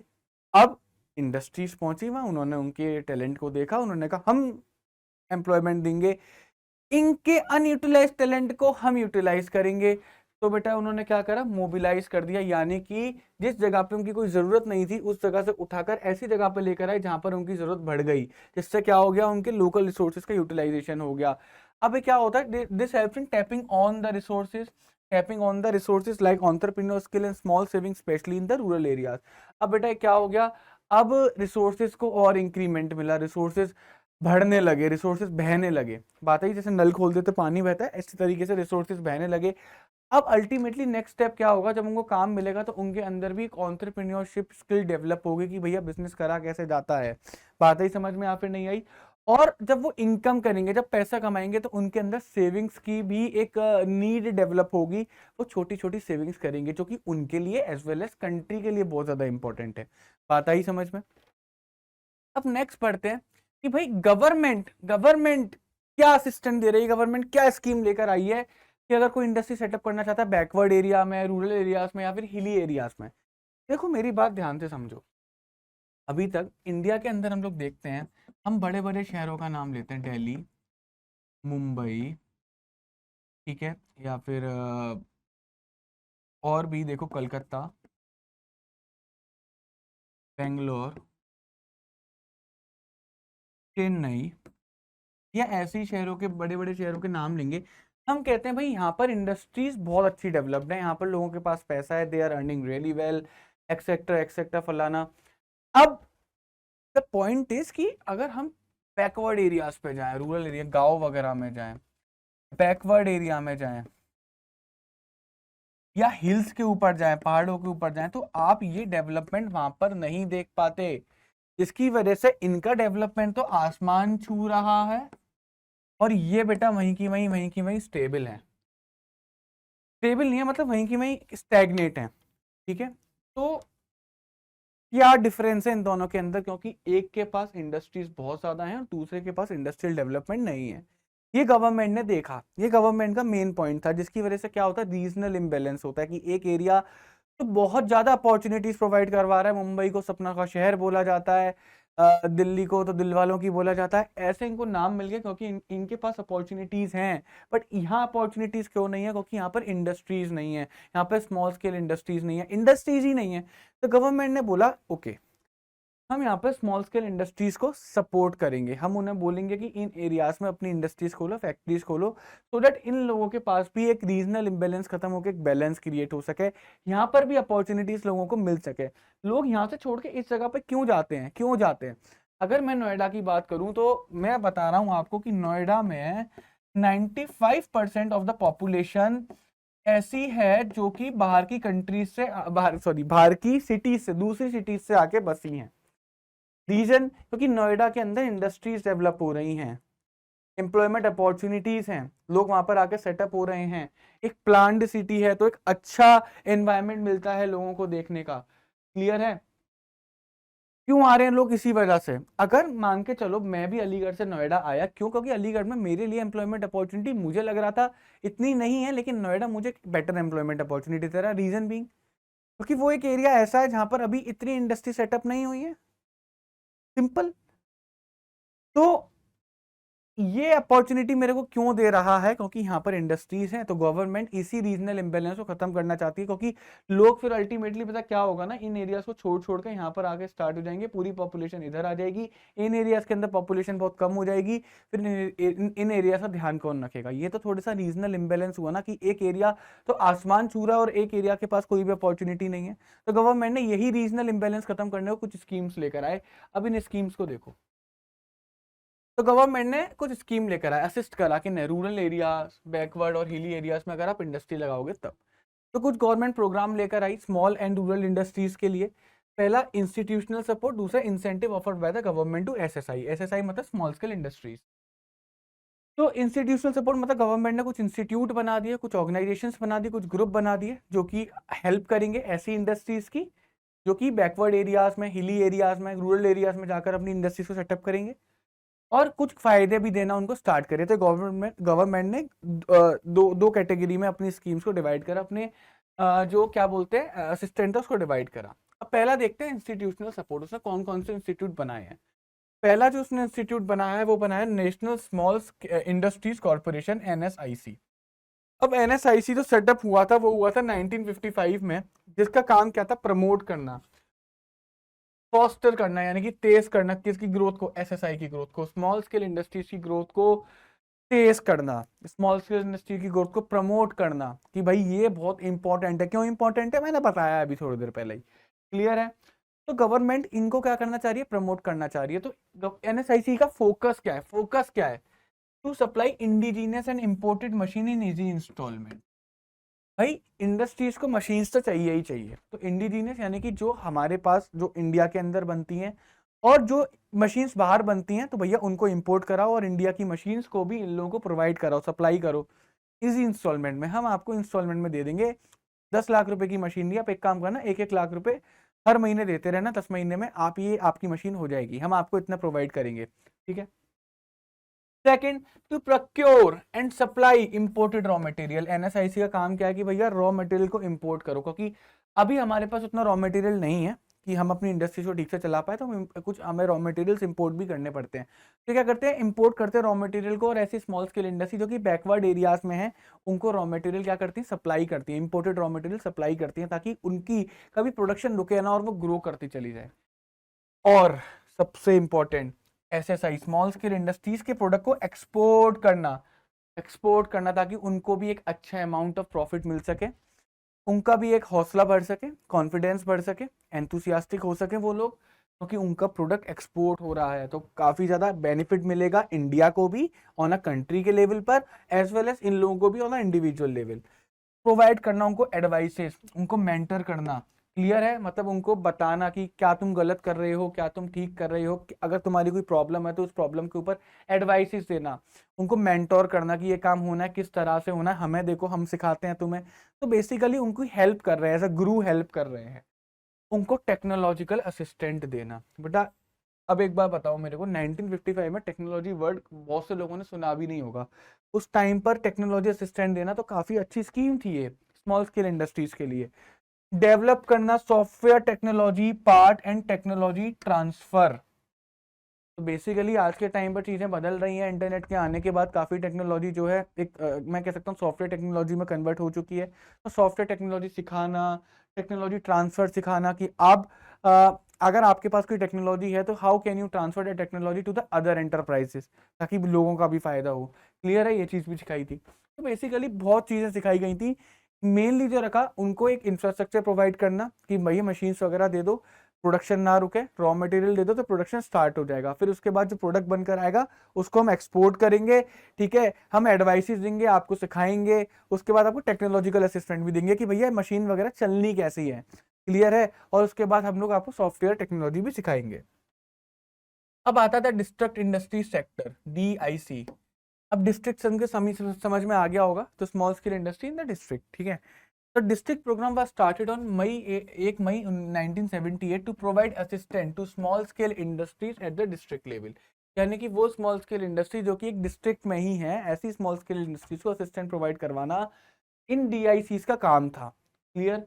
So the centers provide all the promotional activities such as identification of suitable scheme, preparation of feasibility report, arranging for credit। तो बेटा बेसिकली क्या कर रहा है ये सेंटर, सारी एक्टिविटीज प्रोवाइड कर रहा है, जैसे आइडेंटिफिकेशन सुटेबल स्कीम की आपके इंडस्ट्रीज के अकॉर्डिंग गवर्नमेंट की कौन सी स्कीम आपके काम पर सबसे ज्यादा सुटेबल है।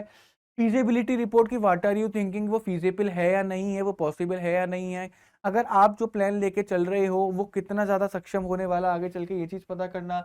आपको काम के लिए पैसा चाहिए तो उसके लिए पैसा अरेंज करवाना, क्रेडिट अरेंज करवाना।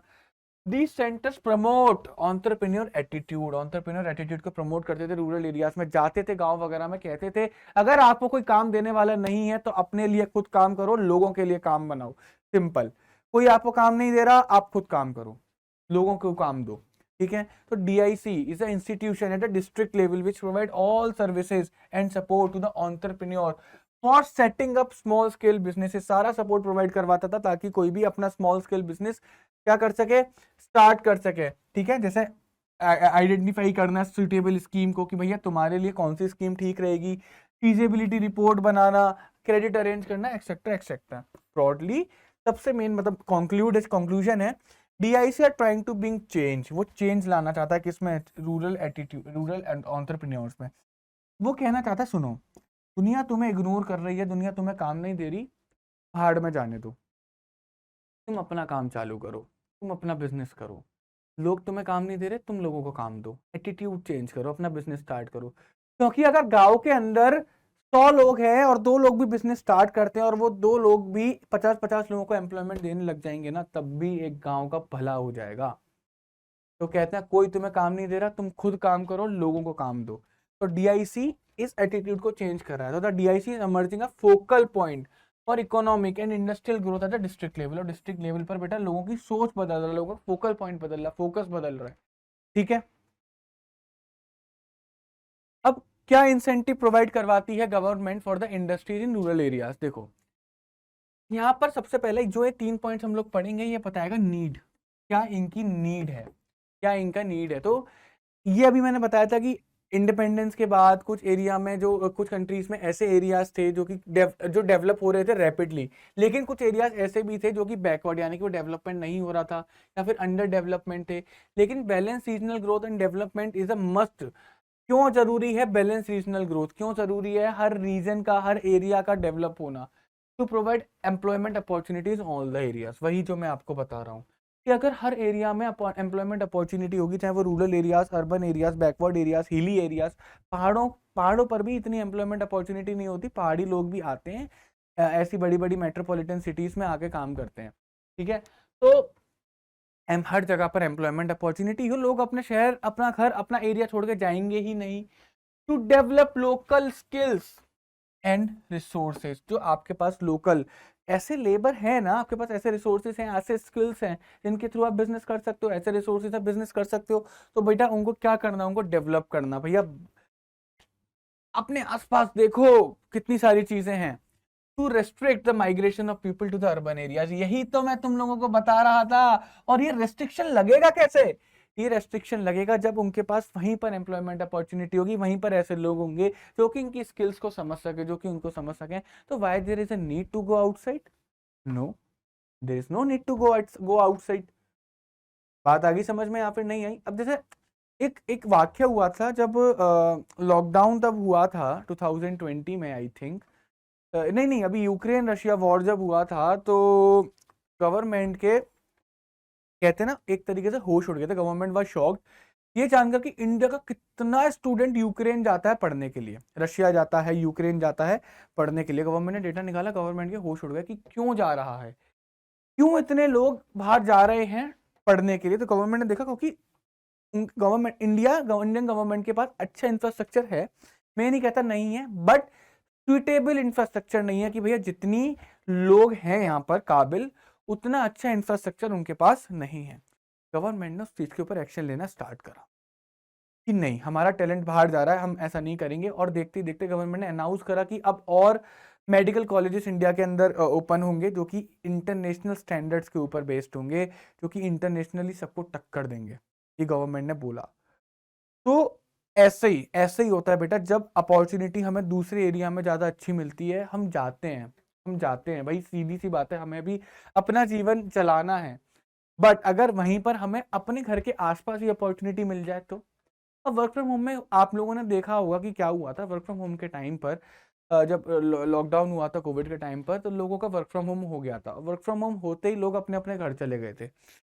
नोएडा के अंदर रेंटेड प्रॉपर्टी का ऑक्यूपेंसी रेट इतना कम हो चुका था कि यहाँ के डीलर जो मैं कहता हूँ कमीशन एजेंट होते हैं, जो कि तुम लोगों को फ्लैट्स वगैरह दिलवाते हैं, वो उनको पैसा ही नहीं बन रहा था।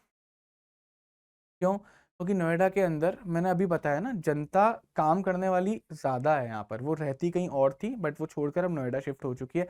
बट लोग वापस से अपने अपने घर जाने लगे थे जो रेंट पे रह रहे थे, क्योंकि उनको अपने घर पे ही काम कर सकते थे ना। तो आप इसी एग्जांपल के थ्रू समझ लो, तो वर्क फ्रॉम होम जब हुआ तो लोग अपने अपने घर से काम कर रहे हैं, उनके पास एम्प्लॉयमेंट अपॉर्चुनिटी अपने घर पे ही है। अब सिनारियो दोबारा चेंज हो चुका, दोबारा से ऑफिस आ रहे हैं, दोबारा से पुरानी कंडीशन वापस आती चली जा रही है। अगर ऐसा ना हो कि सारी इंडस्ट्रीज कुछ ऐसा करें कि आपको अपने घर के पास ही में आपको एम्प्लॉयमेंट अपॉर्चुनिटी मिल जाए, तो आप माइग्रेट क्यों करोगे? क्यों माइग्रेट करने लगे आप? हमारी क्या बोलते हैं, बिहार की लेबर, यूपी की लेबर पूरी दुनिया छोड़ो पूरे इंडिया में काम कर रही है, नॉर्थ ईस्ट में काम कर रही है, इधर उधर काम कर रही है। क्यों काम कर रही है? उनके पास हो सकता है यहाँ पर एम्प्लॉयमेंट अपॉर्चुनिटीज ना हो।